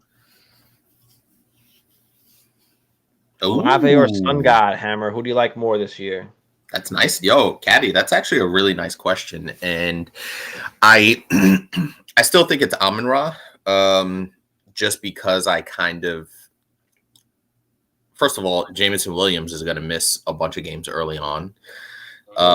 He has a ridiculous rapport with Jared Goff, right? They've been playing together from obviously a few years now. I do like Olave a lot, and I do think the addition of Derek Carr is really going to help Olave kind of stabilize that wide receiver 1 upside that we expect him to jump into. But I just think Amon-Ra already has that rapport in a really good offense. There's no learning curve. There's no, it's kind of just pick up where we left off essentially. And your wide receiver 2 is going to be suspended. And don't forget, they don't have TJ Hawkinson anymore. So I think it's going to be Amon-Ra for all those reasons. I love Olave as well, but I've got Sun God ahead of him. Jackson says Sun God, yep. Simp, what up, Simp? Trying to decide what to do with Kincaid. Have Herbert for my QB and picked up Quentin Johnson for possible stack later in the season. Okay, at least see you're at least understanding that Quentin Johnson is probably not going to start off the season, Correct. on fire or anything like Correct. that. So, but he'll be valuable in week 12. I'm telling you right now. Yeah. So you got your mindset right. Y'all think Gerald Everett going to do anything this year or week 1? I mean, that's tough. Talk about the tight ends all the time. They're whatever. See, the one thing I remember last year, I don't know if it was last year or maybe even the year before, Gerald Everett kind of had like a little flash in the pan kind of thing where a Good. lot of people were kind of on him and they were like, hey, he's playing with Justin Herbert, blah, blah, blah. I think this is after obviously Hunter Henry had left the Chargers. So yeah, I'm not crazy about Everett. I think he's more of a streaming option if your tight end gets hurt, or if you just don't have that great of a tight end and you want to play maybe some matchups, especially later in the season. Don't forget, the Chargers play in good weather later in the season. So maybe if you're looking at a good weather game against another high-powered offense, and you want to stream Gerald Everett late in the season, depending on your situation, like I said, at tight end. But I'm not super high on Gerald Everett unless you're desperate. I guess that's the best way to put it. But, yeah, so should he play Kincaid or should he play Gerald Everett? Now, Week 1, I would play Everett. To go on the Everett side even more, they are playing Miami. So that could be a shootout kind of game. I like that. Give me Everett there. Where Kincaid plays the Jets. Yeah. So yeah, that's true. And we don't know what exactly we're going to see from Kincaid. Don't forget, Dawson Knox is still there, and Kincaid is a rookie that we think might take a few weeks at least to really get acclimated. I think by the end of the season he'll be getting work, but it's just how long is that going to take? So let me roll with Everett there. Fuck it. Am I way out of line, or do I start Dillon over Sutton? I'm not going to start Dillon over Sutton, only because Jerry Jeudy is not going to be there for week 1, most likely. So yeah, give me Sutton. What about you, Hammer? What you think? I think it's close, but I think the fact that Jerry Jeudy's not there kind of seals it. AJ Dillon, I think AJ Dillon has really good value at the RB2 spot, but with no Jerry Jeudy, obviously Tim Patrick not around, they don't have a ton to offer at the tight end position. I think Dulcich is still there, right?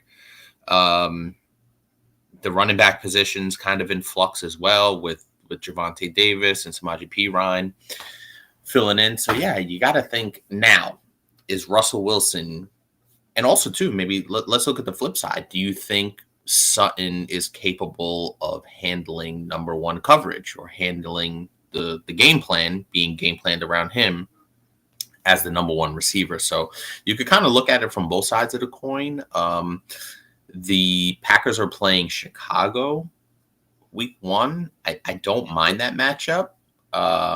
Chicago traded their best defensive player last year to the Baltimore Ravens. So I actually don't mind if you went either way. I would lean towards Sutton just because, what you talked about with Jeudy, but AJ Dillon has some really good touchdown upside. So I wouldn't be mad if you went with Dillon, but we'll lean Sutton here. Yeah, I'm just leaning Sutton with the situation there. Sim said possible high-scoring game, could drop Johnson to pick up Everett. No, we're not dropping Johnson to pick up Everett. Because what's the difference between Everett and any other guy any other tight end that's on the waiver wire? There's not any difference. Yep. Also have Flowers on waiver wire. I'd love to have Flowers off the waiver wire, holding on to Richardson since Chargers have bye week 5 for Herbert. No, we just talked about this. Get the backup quarterback. The roster spot is more important. You just start whoever's there for that week. And think about it like this. I know Richardson has some good upside and everybody wants that, but you don't need to just hold that on the bench for him to play 1 game for you. And also by the time you get down there, another roster spot might open up, right? Because guys go on IR, guys are out for that week that you could kind of move in and out, whatever the case may be. So 4 weeks in the NFL is a lot of time for roster spots to change and open up and stuff like that. What sense does it make to carry a guy who you're not going to play for 4 weeks? Makes no sense. So get Anthony Richardson out of there. And even if you do have him on your roster, he's only playing 1 out of 14 games. That's not worth a roster spot.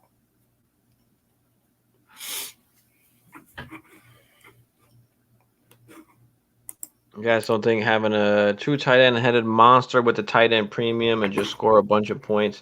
Yeah, but I don't like Kittle. That's what I'm saying. Like if people, I'm fine with taking Kittle if you're gonna take him just for the value and you're gonna be able to move him for something that you want. Like I'm fine with that, but I don't want to waste my pick on Kittle. Kincaid's interesting because that you're playing more of a down the line game, right? That's more of a future kind of game if you believe in Kincaid. Um, so it's tough, but I'm not gonna press for it. I don't care much for Kittle. Now it is a whole point, so it is, kind of a very big deal, but I don't know if you know some of the guys in your league and how that league is gonna play out, but as far as what the value is, what's the market for any of those guys? I think And also, that's the too, biggest part. remember, I'm not sure, for your league what that market is. But I'm all for taking value. So, if the value is there or if you like Kittle, then, take him and then, you can move him if you need to. Kittle's a little bit older. So we're talking redraft. I think he's talking dynasty here, right? Yeah. And for this particular one, yeah. So Kittle's a little bit older. His value is not going to go up. I think he'll have a top 5 tight end season this year. I truly believe that. But I don't think you would get the return on investment on Kittle as you would with maybe a Zay Flowers. So something to obviously keep in mind. Yeah. But again, just for the value, I'll take Kittle or Kincaid. If that's going to net me more in return, then I'll take either of those guys. But it's just hard for me to determine, what the trade value is going to be for your league. In y'all rank, Jackson said, so in y'all rankings, y'all got Kirk over Anthony Richardson. Redraft, yes. You're talking about Kirk Cousins? Yes, I do have him over Anthony Redraft, Richardson. yeah. Or were you talking about Christian Kirk didn't he ask? No, I gotta imagine earlier? it's got to be Kirk Cousins. Well, he had a question earlier about dropping Kirk for Richardson or something. Let me see if I can find it. Trade Kirk and Elijah Moore for AR. Kirk Cousins? There's no reason to do that. Or are you talking about Christian Kirk, the wide receiver? Jackson, let me know. But either way, I'm not doing it.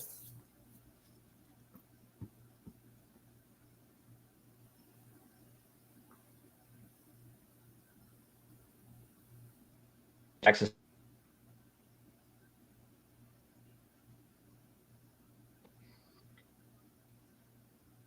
Whatever he put on the pack.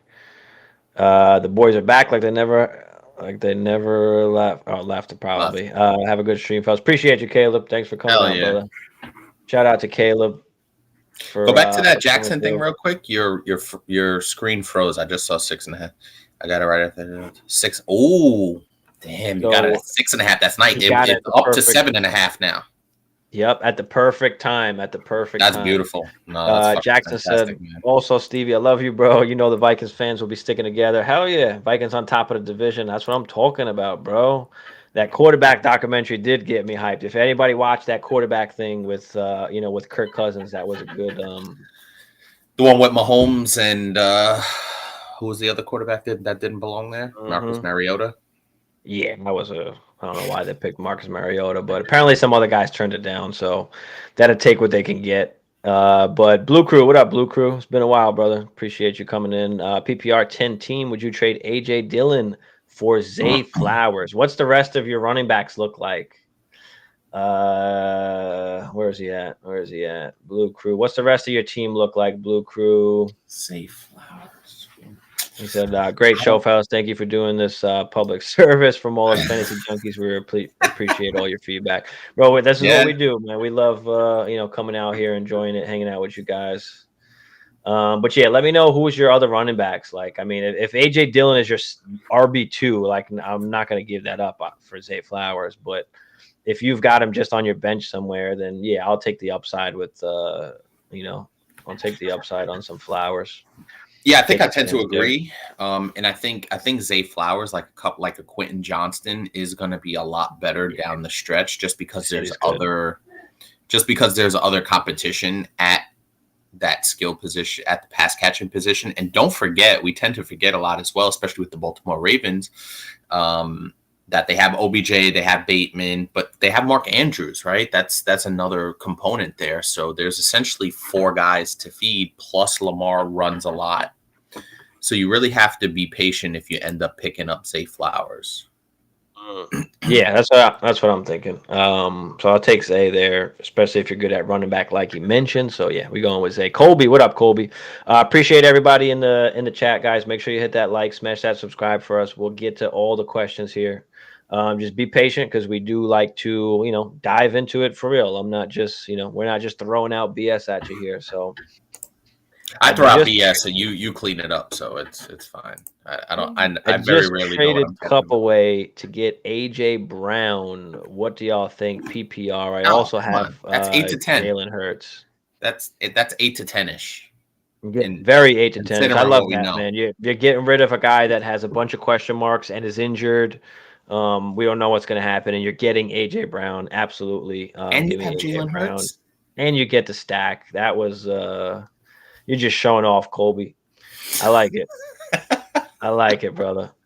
Angelo, what's up, Uh, Angelo? With Kittle injury concern, would you guys trade him for Njoku and Quentin Johnson? Oh yeah, I love that tier down. That's a good little tier down. Joku and Quentin Johnson.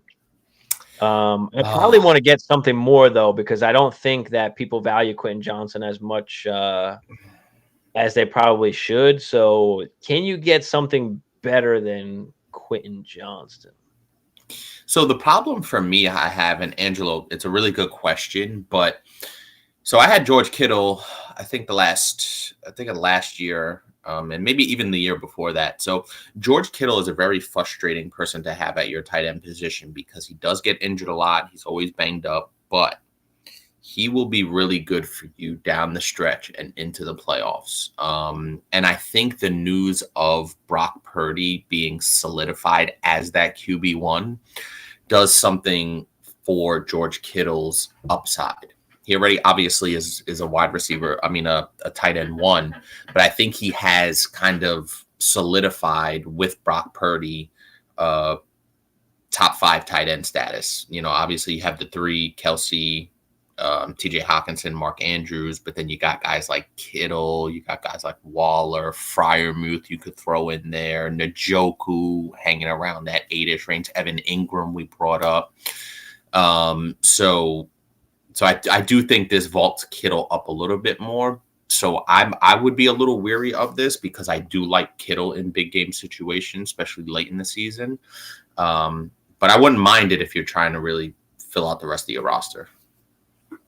Yeah, I'm on the other side of this. I'm gonna, go on the other side of this. For me, the Kittle injury is a concern, number one, because we always, worry about him being injured, and he's already starting off the season injured.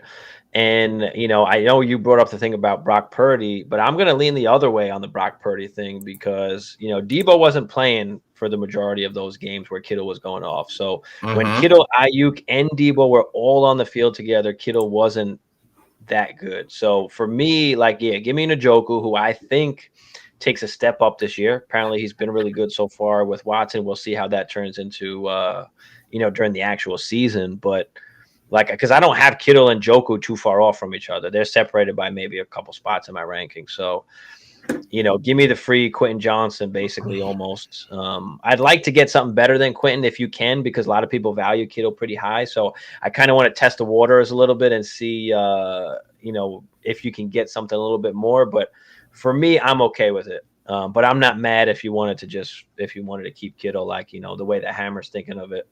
You can absolutely go that route too. But give me the 2-for-1 on this one.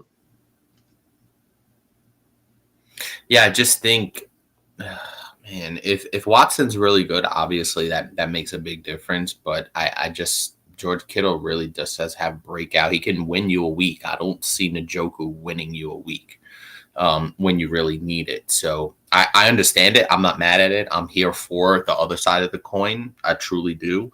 But I I just like when you have to have it, Kittle can still be a prime time guy, especially down the stretch of the season. So that's just my perspective on it. Like I said, I might be a little bit biased because I do have Kittle, but he's still, like I said, on a week to week basis, he could still go out there and give you 100 yards and a touchdown or two and really vault you.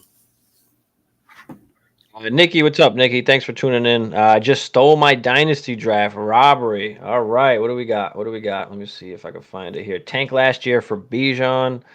Got Bijan, JSN, Flowers, and Mingo. And then you got Mayer off of waivers. Oh, boy.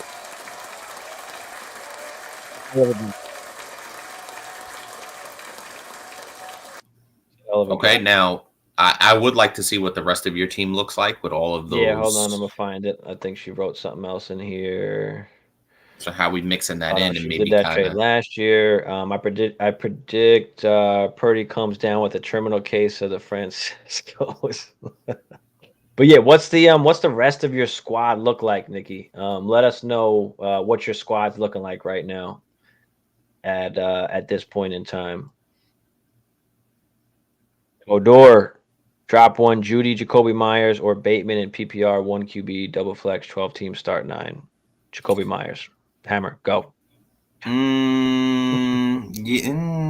Yeah. Jacoby Myers, I mean, I just, God, I would, Bateman's going to get hurt, so he might take care of that for you. But for this particular question, it's Jacoby Myers. Bro, you were just talking up Bateman. I was, but he's going to get hurt. That doesn't mean he's not a good play. He's going to get hurt. I don't know if it's week 1 or week 2 or week 3. He's going to get hurt.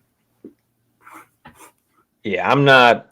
I dropped Jacoby there. I think Bateman has some upside. Judy has some upside. I think Jacoby's upside is just kind of capped. He kind of is who he is, and he's sitting behind Devontae with a Jimmy G. So, Redraft, thanks for pointing that out. Appreciate you. Jackson said, "Yeah, Kirk Cousins." No, man, Kirk Cousins is a top 10 QB, like in Redraft, basically. I mean, all he's got, if he does what he did last year or more. Which they could very well after they got rid of Dalvin Cook and got Jordan Addison. I mean, we could be throwing the ball heavy. So, Sim said, did I go too heavy on wide receivers? CD Waddle, Ridley, London, JSN, and Quentin Johnson on the bench. If I drop AR, do I hold Kincaid and pick up Flowers? Yes. That's what I would do. I don't think there's a such thing as going too heavy on wide receivers. And there's not a such thing as going too heavy on wide. I love wide receivers. I go wide receiver heavy. But yeah.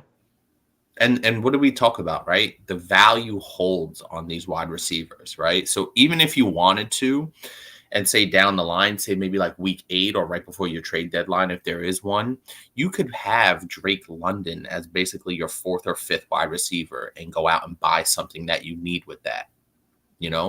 So you look at them as assets more than anything else, especially when you're getting down. Like, listen, if somebody's 5th wide receiver is JSN, right? You're in good position.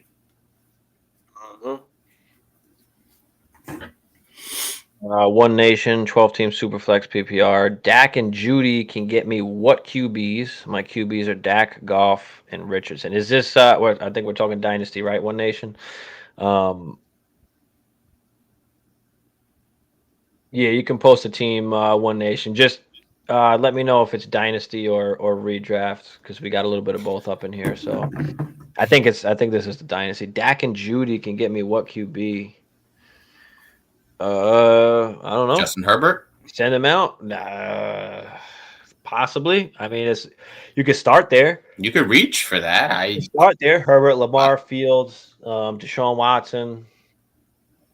I don't think that's, I would target if I could this combination here, because you have Anthony Richardson, and I would like, if you, especially for you, and you had Herbert and Goff with a Rich kind of waiting in the wings. I fucking love that. So I would kind of reach for Justin Herbert at first. Also, too, look around, see what team needs a wide receiver. See what team maybe is weak at a second quarterback or has a better third quarterback that they wouldn't mind slotting Dak in there, and then see where you can go. But I do like Justin Herbert. That kind of like popped into mind to go with this this tandem. Or do we take out the risk of Anthony Richardson, take advantage of his value right now, especially in Dynasty, and tear up from him and get you a certified Herbert or Burrow or one of those guys? Do we try and do that? Because Richardson has got the most value of any of the quarterbacks that you have right now, and if you get yourself a Herbert, like you said, then you got Herbert, Dak, and Golf. Yeah, I agree, and I think So who needs a wide receiver? Who needs a wide receiver, and who has the quarterback that you want? Whether it's Herbert, whether it's Burrow, whether it's Fields. I mean, get another drink. anybody that is in the top 10ish. Who can you tear up through there? Who might be a go?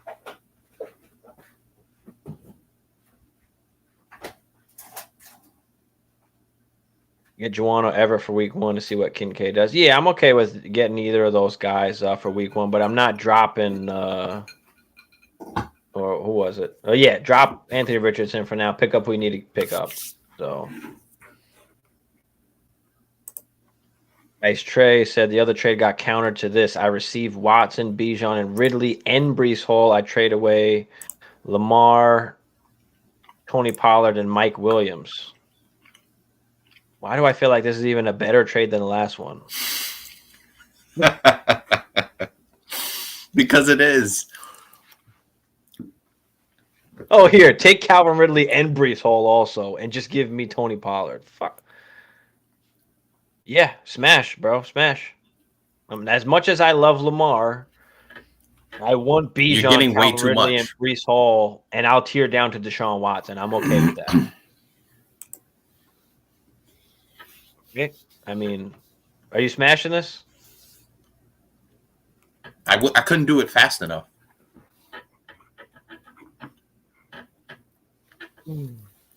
Oh man.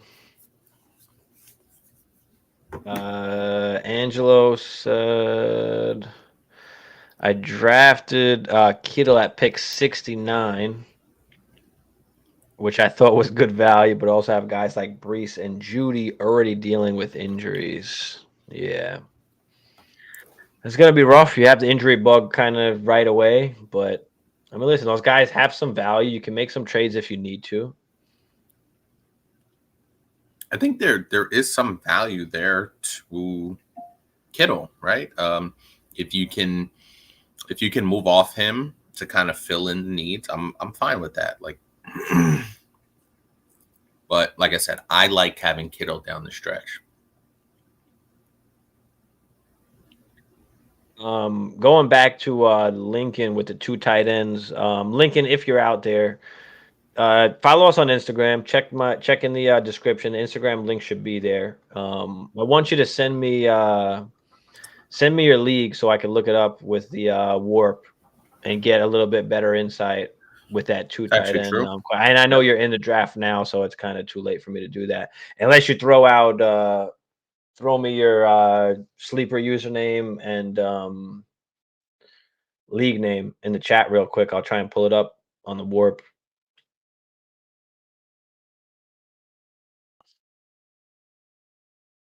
I think, damn, the whole chat got messed up here. It keeps like reloading all the questions. Simp said RBs are Bijan, Madison, Cook, and Montgomery. Man, you got Bijan still with all those sick wide receivers. That's awesome. Madison, Cook, Montgomery. That's fine, bro. That's how you do it. That's the hero RB. You've got a couple RB2s that you can kind of mix in there, and you're stacked that wide receiver. That's what I like to do. I like that. No, Elijah Mitchell. Yeah, even better. Dak, Goff, Richardson, Adams, Wilson, Ayuk, Godwin, Judy, Mike Williams, CMC, Jacobs, Montgomery, Herbert, Hunt, Tank, Wooler, Okonkwo, Mayer.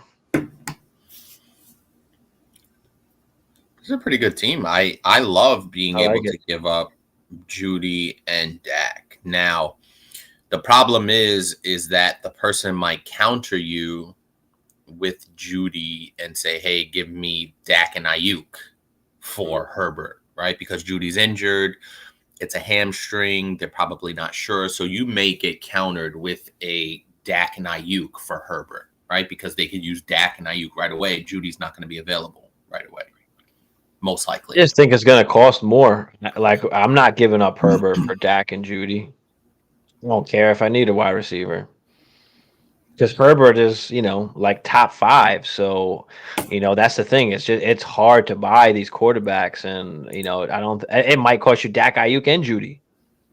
Realistically, it could, or a first or something like that. So, Yeah, I think you can start with that and just take the temperature, see what the guy's thinking, see what's, see what he's feeling, see what he counters with, and then kind of take it from there. Get an idea of how he's kind of valuing the situation. So, I agree. Ricky said QB's Burrow, AJ Brown, Amon Ra, Traylon Burks, Mooney. And yeah, that's right. You said you were in the rebuild. Okay. Rookies, JSN, Flowers, Mingo, Bijan, Najee, Cam Akers, Pacheco, James Cook, AJ Dillon, tight ends, Hawkinson, Mayer. I like it. So being that you're in the rebuild, I mean, you do have AJ Brown, you have Burrow, and you have Amon Ra.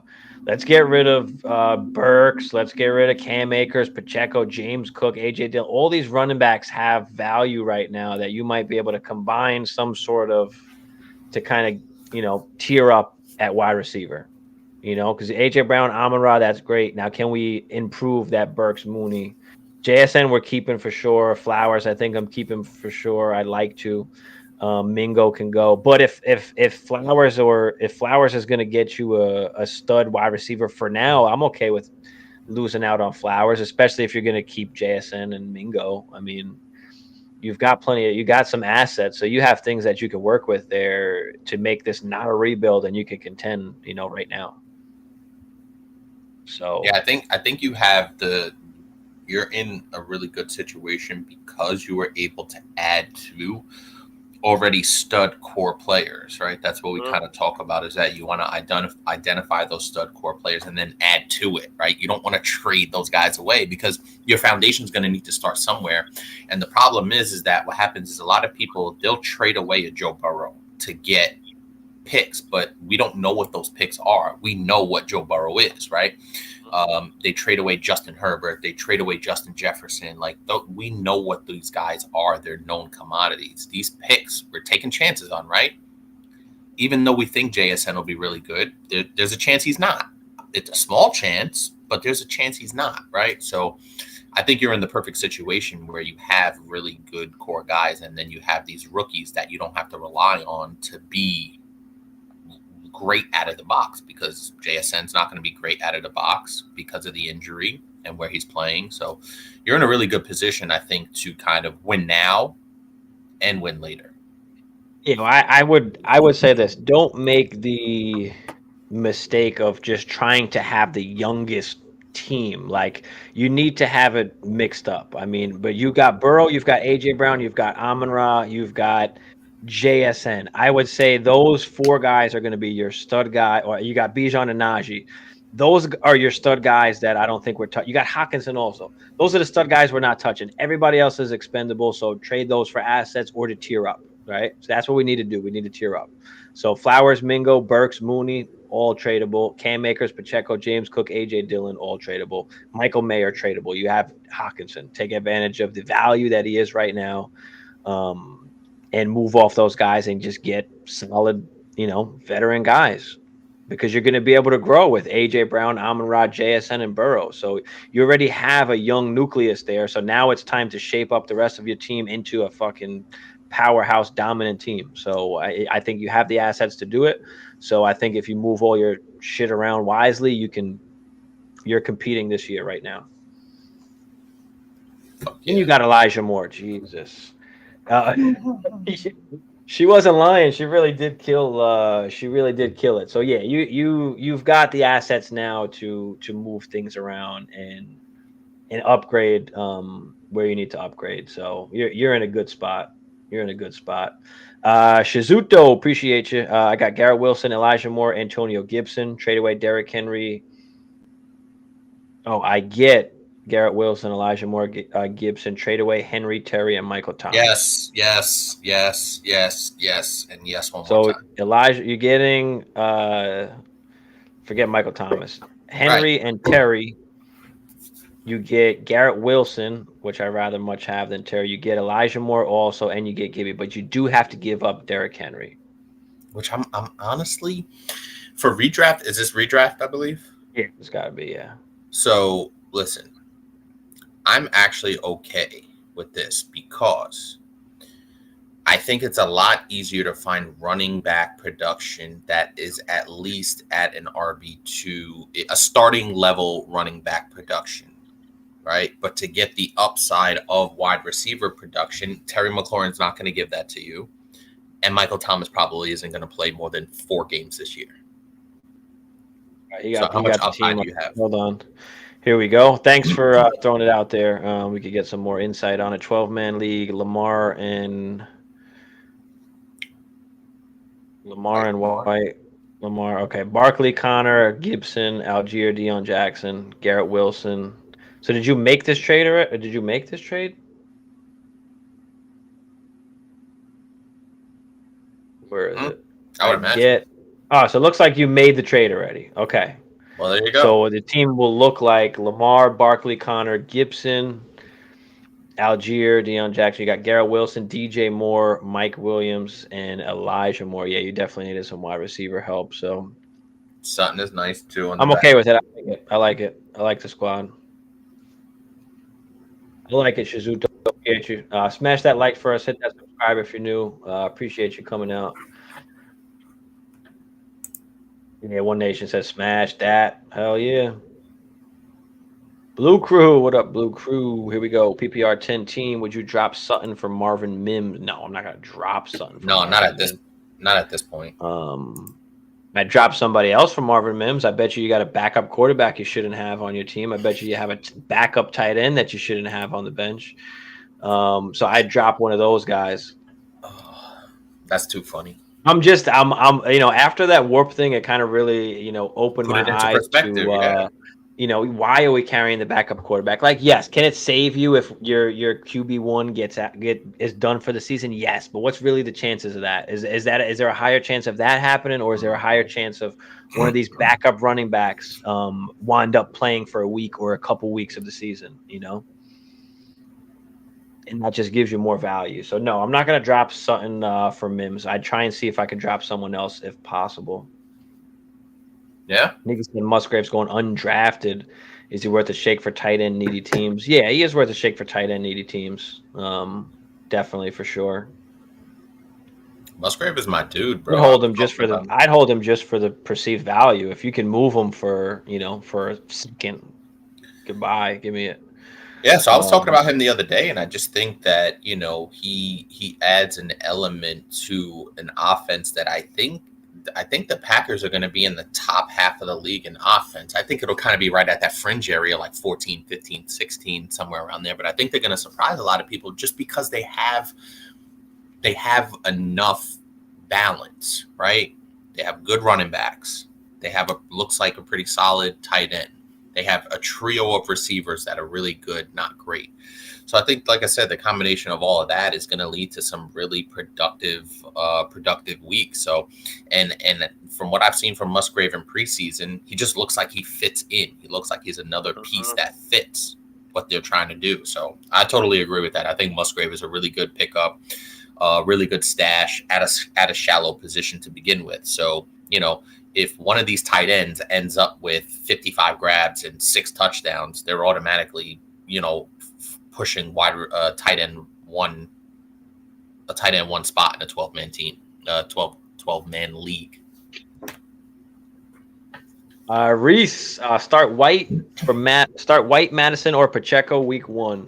Oh, we're getting into this already. Oh, I Yep. love these. These drive me nuts, but I love them You at the go. same White time. and Madison are playing each other. Bucks, Vikings, and the Chiefs are playing the Lions. Rashad White, Alexander Madison, Pacheco. Wow, this is a little bit of a doozy. As much as I like Pacheco against the Lions, I don't know if the Chiefs trust their run game yet. I really don't. Ooh. I don't know, man. Jesus Christ. You For can make the me, for argument against me, all three. for me, I'm taking Madison against a bad Bucks team. That's what I'm rolling with at You would home. hope they get ahead so they can At run it. home.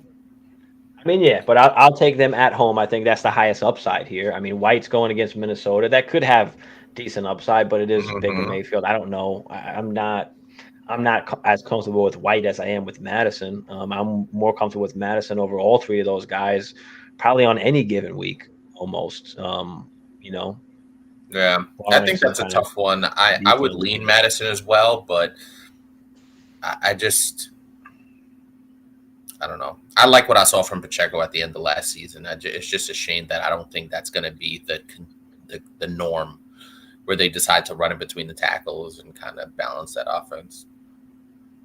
I'm rolling with Madison though. There, I like the matchup, and the fact that it's a home game. 10-man dynasty league team is Hurts, Akers, Sanders, Jettas, Amari, Kirk, Waller, Kelsey. 1.5 PPR for tight end. Yeah, okay, that's awesome. Um, was there a question with that Shizudo?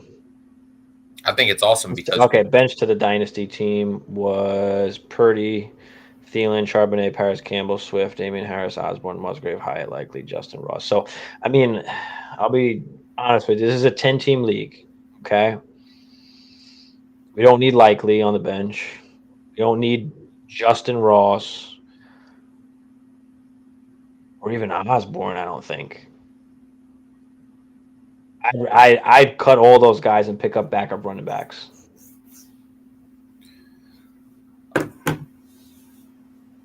Other than that, I mean, I love Hurts. Akers okay, Sanders okay.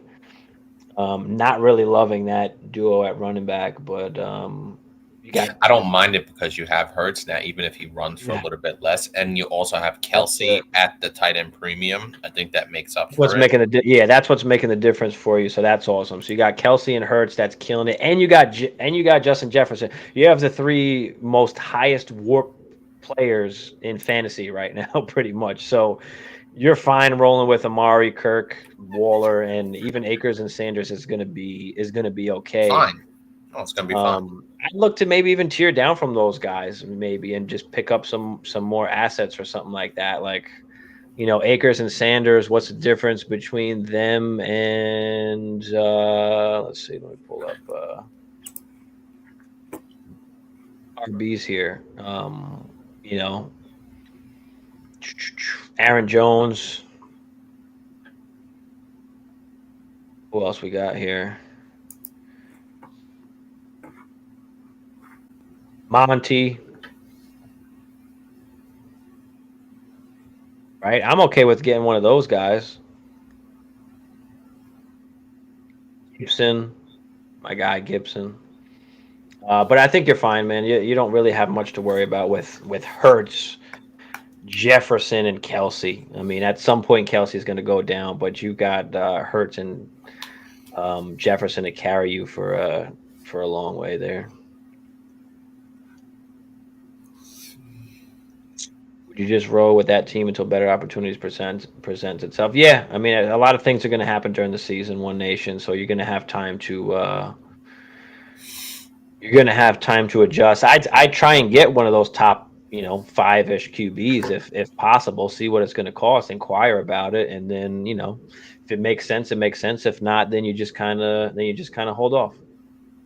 Yeah, also too, I think it's really important to understand that if you don't get a deal done right now, you're basically where you started, right? There's no harm. You're not doing yourself any harm by going out there inquiring. And also, too, you open the lines of communication with that other owner, because maybe down the line, in like you said, week 8, week 9, teams are struggling. Maybe they have a guy like a Herbert that they feel like, hey, listen, even if he's on my team, I'm going to be bad anyway, so I might as well get some value for him, and then you go out and you make the trade. Mm-hmm. Yeah, you've got time, so you've got time for sure. Nikki said much appreciated. No problem, Nikki. Appreciate you for coming out. Appreciate you. I'm gonna go Hell yeah. shark in my league. That's a nightly process. My league is rotten with deceit, very competitive. There's a landmine waiting behind every trade offer. Yeah. Well, I'm mad at it. at least it seems like at least you know your league. That's very important to know, to know the GMs, know, who likes what, or who likes what certain players, or who likes to do what, who likes to take draft picks, who likes to give up their draft picks. I mean, these are all things that are very important, to know, especially, in Dynasty, especially. Shizuto said, should I trade Lamar? I have Daniel Jones as a backup. No.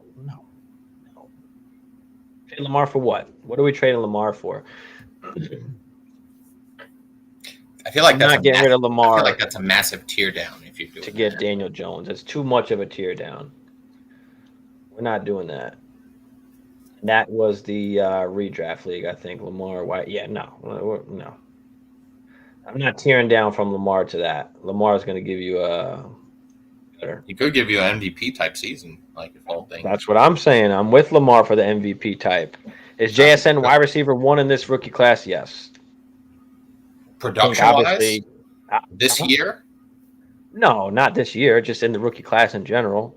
Okay. This year, I think it's pretty obvious that, well, at least it should be, Addison probably has the best chance to finish, as the most productive. I thought that was what was meant by the class. Fantasy. What are Kincaid and Laporta's values in tight end premium dynasty? So it's all gonna depend on the GMs in your league, of course, and then how much is the tight end premium? I mean, if it's 1.5, it's not crazy big deal. 1.752 make it more of a big deal. But they are tight ends, so if they're going to be very valuable to you, to your league mates, then it's important. Maybe you want one of those guys, but they're probably worth early second round pickish. I think it's tough to put them in a first round pick range, even at like a whole extra point tight end premium. I think that's tough. So I actually saw a stat, and I'm pretty sure you know about this one, where there's only like 3 rookie tight ends. It takes tight ends a lot longer to develop.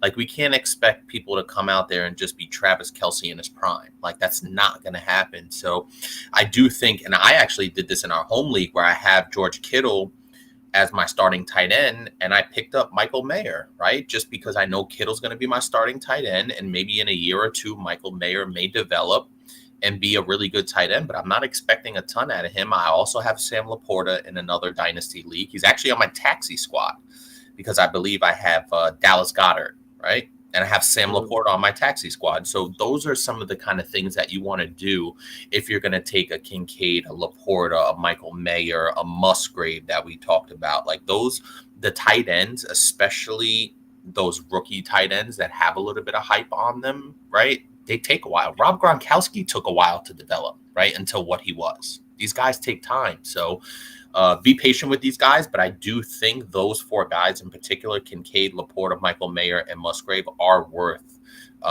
taxi spots and rosters and being rostered on your dynasty team. What do you have to pay for those guys? I mean, realistically, it's got to be at least a second, especially in a tight end premium, right? Yeah.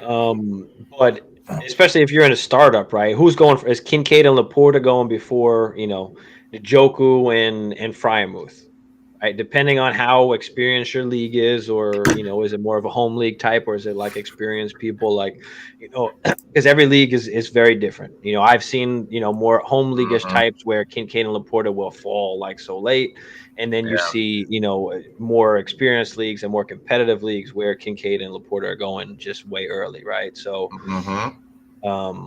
can I wait on tight end at that point and say, hey, give me the Jokus and and Fryermuths, instead of these guys? Or do you wait longer and go after, the Cole Kmets of the world, right? So if you don't have a top guy, then you're kind of stuck with either middle or lower guys. So I would say the value is around a second round pick, give or take. It's it's really interesting because I think a guy like Sam Laporta has a good chance because they got rid of Hawkinson, right? I think Kincaid is being a little overhyped and overvalued just because he went to Buffalo, right? And we're expecting, we look at it, we're like Josh Allen, Kincaid, this guy's going to have, 65 grabs for 900 yards and 7 touchdowns. Like that's not going to happen. And we actually had I forgot the guy's name from the Go Bills podcast, and he kind of let us know about Kincaid, and he told us, "Hey, listen, be patient with the guy. There is a lot of hype around him, but just gonna have to have patience." And I think that's really important when we talk about the tight end position. So, yeah, I would say a second round pick in tight end premium, I would be okay with. Nikki said, you guys do this every week. What's the schedule? I found you on a YouTube search. Well, right now we're doing every night until, Thursday night until week 1, the first game is up. But typically we're on like 3 to 4 times a week. And we are on 10 p.m. Eastern. We usually are on for, depending how many people are in the chat and everything, we usually go on for good, at least hour and a half, but we're here 2 hours, 2.5 hours, 3 hours sometimes.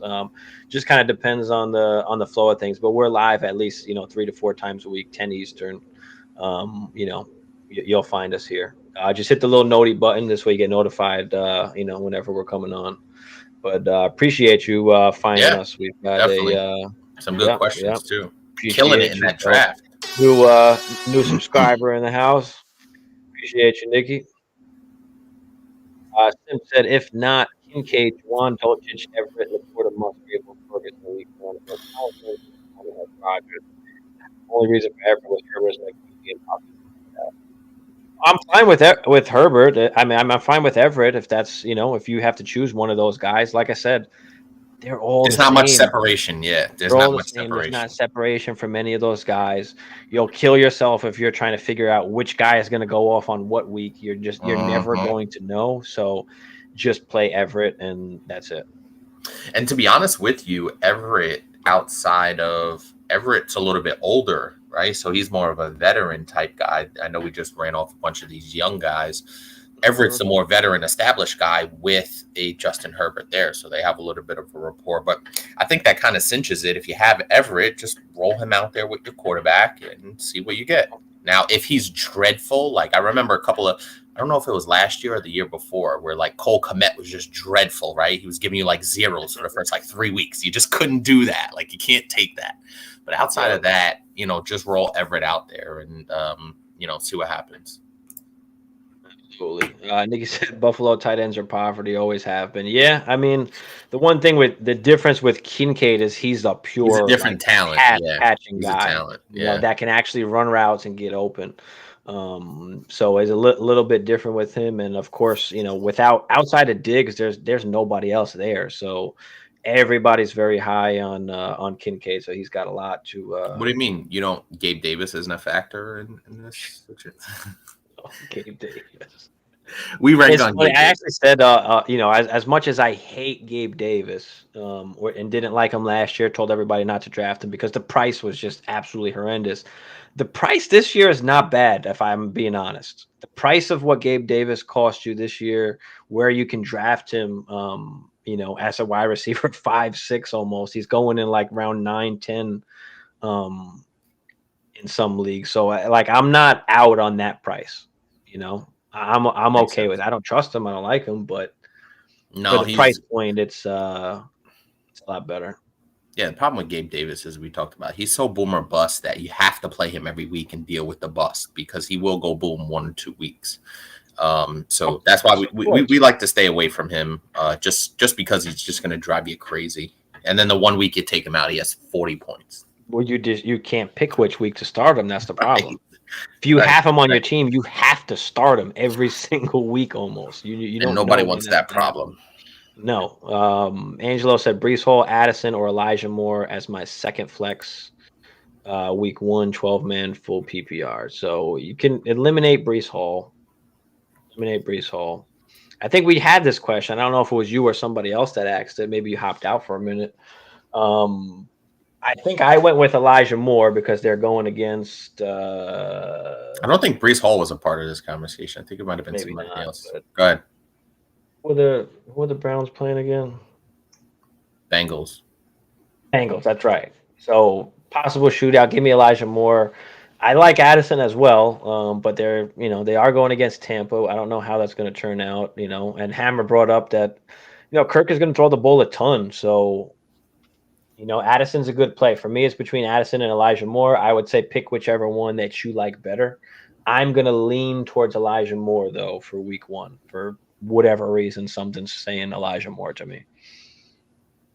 Yeah, and I can't be mad at that. I just, like I said, and also too, Elijah Moore is not a rookie. Addison is a rookie, so there may be something to that, like growing pain kind of thing in their first game. But I just think that there's enough volume there, as I talked about, to have Addison kind of be in there. So yeah, so I'm rolling with Addison on this one. I just think he'll come out. He'll be really productive. He'll see 7 or 8 targets. He'll probably turn that into 5 or 6 catches. And if he gets a touchdown, then you're in business. I can't complain. Whichever one you like better, just roll with, and you'll be fine. Nikki said, "Good luck on the road to 1K." Appreciate you. I'll membership when you get there. Yeah, appreciate you, Nikki. For sure. We are looking forward to that. Yeah, we're trying to get there. We do a lot more live than we do kind of just regular videos that I put out on the channel. I just rather do it live. We like that. We like the engagement. It's more of our thing. Yeah. In Dynasty, I have Lamar and Fields. Who should I keep or trade? In Dynasty, I have Lamar and Fields. Who should I keep? This is an easy one for me. So it's probably 1 QB. It's pretty easy for me too. I'm keeping Lamar. I'll keep the proven commodity. And Fields is good, guys. Don't get me wrong. But at some point in time, the fantasy portion of it doesn't matter, and that team has to start winning. And he has to actually win and be good when the game is on the line, because he hasn't been that so far. Now he has opportunity, obviously, with a better team around him this year. But give me Lamar and let me trade off Fields. Take advantage of the hype. Take advantage of the value that he's being at right now, and I'd move Fields. I agree for all those reasons. And don't forget, Lamar got the bag. So he's going to be there for a while. Exactly. And new offense, too, over there in Baltimore, right? New offensive coordinator. They're supposed to be, hopefully at least passing the ball some more. Which it's really been a little bit of a change in Baltimore, where they haven't given a shit about putting respectable pieces around Lamar, but they give Lamar the money. They pay Odell to come in for a year. They draft Zay Flowers. They bring in a new offensive coordinator. So it's kind of a new day in Baltimore in terms of the philosophy around how we're going to support Lamar Jackson. Give me Lamar Jackson. I'll trade Justin Fields. Even in a 1 quarterback league, you'll get some good value for Justin Fields in Dynasty. Get some assets and continue to build your team. Nikki said, BS, I went through with Gabe Davis tonight. I'm the commish. When our draft started, the previous Davis owner, so he accidentally picked him, maybe?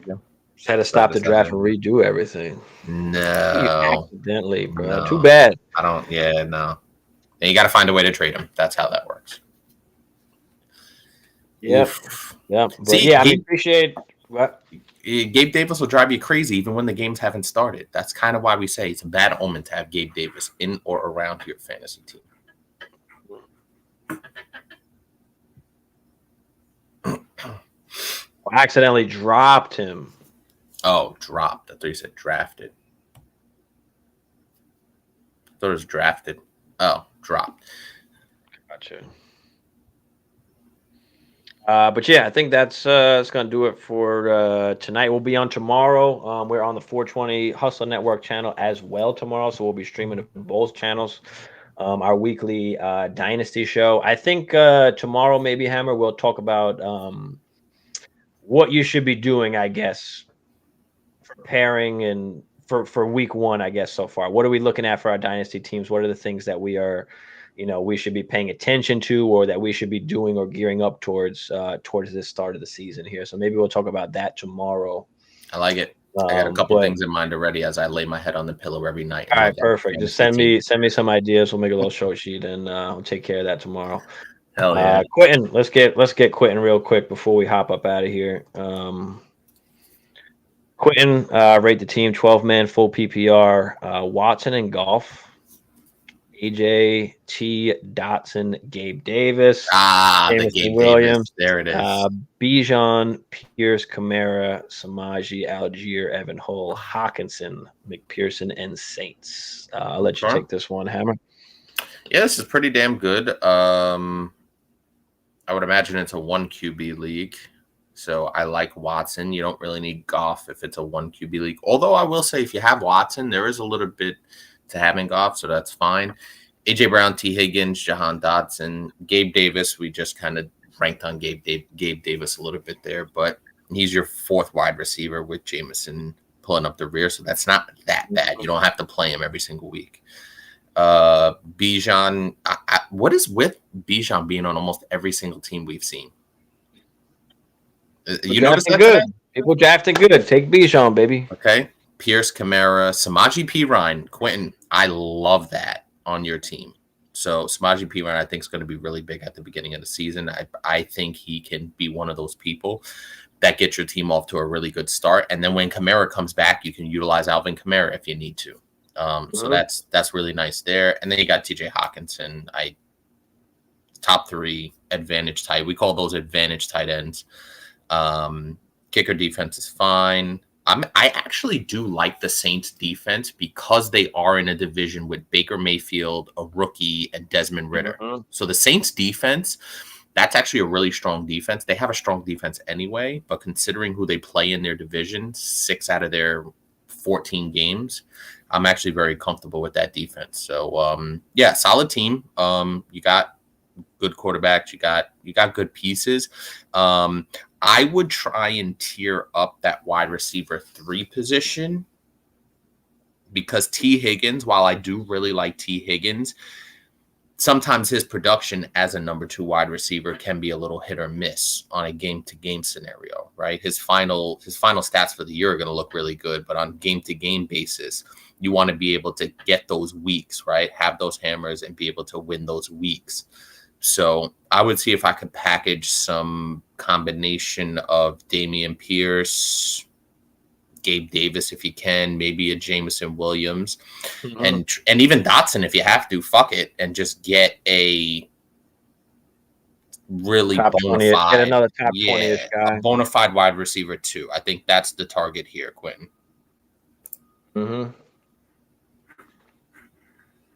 Yep. Mike Scott, appreciate you, Mike. Appreciate you. All good, Quentin. We always got room for anybody coming in at the last minute. I got you, bro. You said fucking Gabe Davis. I'll dislike him forever now. But yeah, I agree with Hammer there, Quentin. I like the squad. I'm higher on T. Higgins than Hammer is, so I think you're fine there. But I agree that maybe we can try and upgrade. Like Devonta Smith, I would love with that team. From Dotson, Gabe Davis, or Jameson, if that's possible. But I like everything else there. So you did your thing, man. Jada, man, what up, bro? Man, it's definitely been a while, bro. Definitely been a while. Do you think JT in round 6 was a good value? Nope. It could be, depending on right now. I don't know. Not for me. I'm not fucking with it. I'm not fucking with JT. I don't care what round. It's just no. Round 13? Round 13? I mean, maybe at that point, yeah. But we're talking single-digit rounds. I don't think. I don't know. I mean, do you want that upside? Yes, of course we do. Yeah. But is he going to play? He's already gonna miss the first 4 weeks. He's got to play 6 games, so he's gonna give you 6 games at least, most likely. And will he play in the fantasy maybe playoffs? he says fuck it and redoes the whole thing again next year. But he's not going to be there down the stretch. That team's not going to be good. So he has no incentive to play down the stretch of the season where he's going to be wasting his value, risking injury. He doesn't have a contract, so there's no point for him to put his health on the line. There's no reason for it. He just has to be active for 6 games in order to get credit for the season. So we're looking at 6 games for him to do his thing. And that doesn't mean 6 games played. It doesn't mean 6 games played. 6 games active. Active. He has to be on the active roster. Now, are they going to put him on the active roster if he's not going to play? I suspect he plays week 5 to 11, and then that's it. He's done. So, can he help you in the regular season? Possibly. But unless they find a trade partner at that point, which is going to be tough. Like we talked about, go Birds.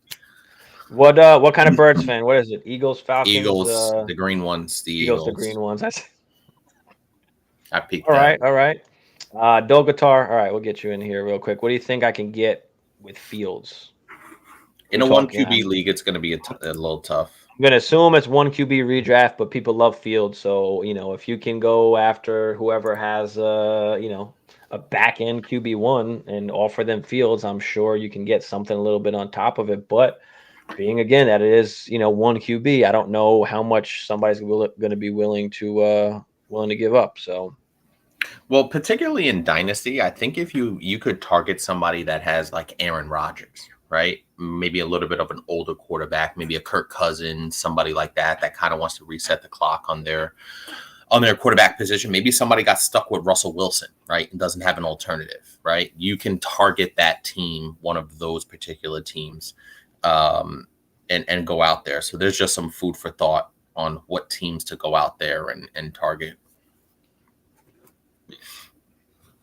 They said you don't think the trade's going to happen. Well, the trade didn't happen, and for the trade to happen, you still got to pass a physical. And not only does the team have to trade for him, they also have to give him a contract or be willing to give him a contract. On top of that, if the Colts let Jonathan Taylor go, they're going to get a compensatory pick regardless. So they really have to make out for them to really want to trade this. That's why I think Israel was asking for just crazy shit, Waddle and a first, and Christian Watson and AJ Dillon, and like he just wanted ridiculous shit because he knew that that's what he can ask for. Like, so it's that's the tough part about it. Like, there's a chance he absolutely gets traded and then fucking smashes, but do you want to risk that? At what point of the draft are you willing to risk that pick to go get him?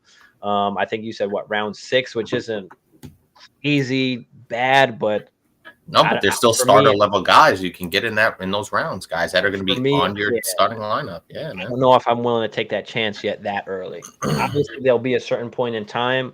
I can't tell you which round that'll be. It kind of just depends what guys are available, but yeah, they want a team to give up a first or something equivalent of a first, but then that team's got to pay. Right, that's also. The sticking so it's not just giving up a pick. They got to give up the money too. So it's rough. He can absolutely get traded, but I'm not willing to risk my fantasy team on waiting to see if JT is getting traded. So I'm not doing it. I'll just rather stay away from the situation, and we'll revisit this. Next year, right? So yeah, I haven't seen anything better than a 2 either. I'm not sure what the compensatory pick would be. I'm not sure. I'd have to look up what that is going to be, whether it's a 3rd, a 4th. So they want to make out. I mean, they want to make out. And listen, JT is a great running back. So they're like, listen, if you guys want JT, you're going to have to pay. You're going to have to pay for it. Otherwise, sucks for you. Wait till next year. Like, the only problem is that they could give JT the tag again next year. Like, that's where running backs get fucked, is they could get tagged 2 years in a row with virtually no leverage. Where's Deion's value at? Deion Jackson?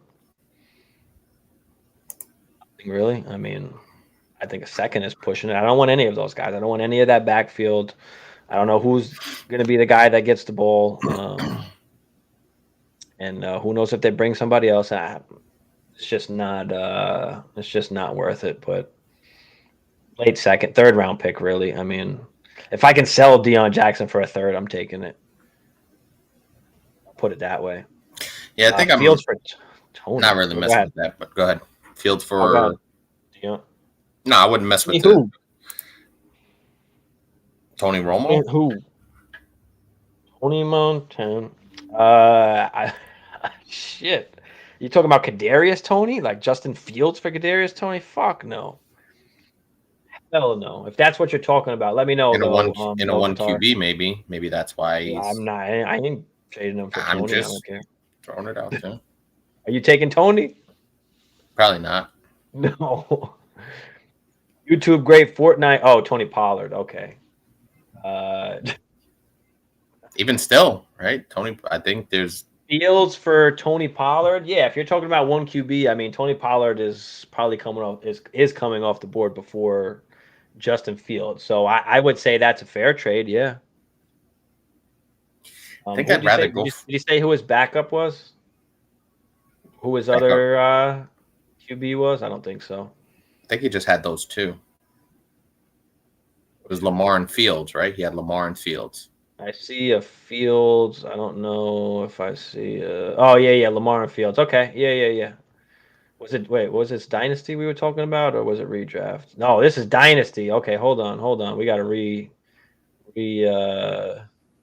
well, I mean, in a one quarterback though, you're not getting a ton. I'm not giving him up for Tony Pollard. He's a running back. I'm not doing that. Give me a wide receiver.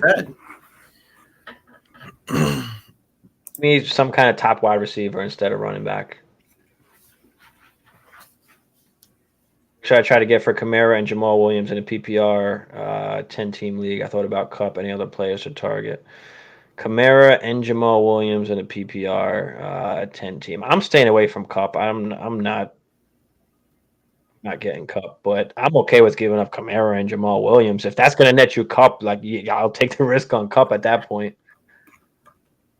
Would you? Yeah, I agree because there's some upside there. I mean, I think Jamal Williams is being incredibly overvalued considering what he did last year. I don't even think he has a chance to get anywhere near double-digit touchdowns just because I think there's enough in that New Orleans offense. But, yeah, you're basically rolling the dice. I mean, Kupp is worth the risk, I think, for that value.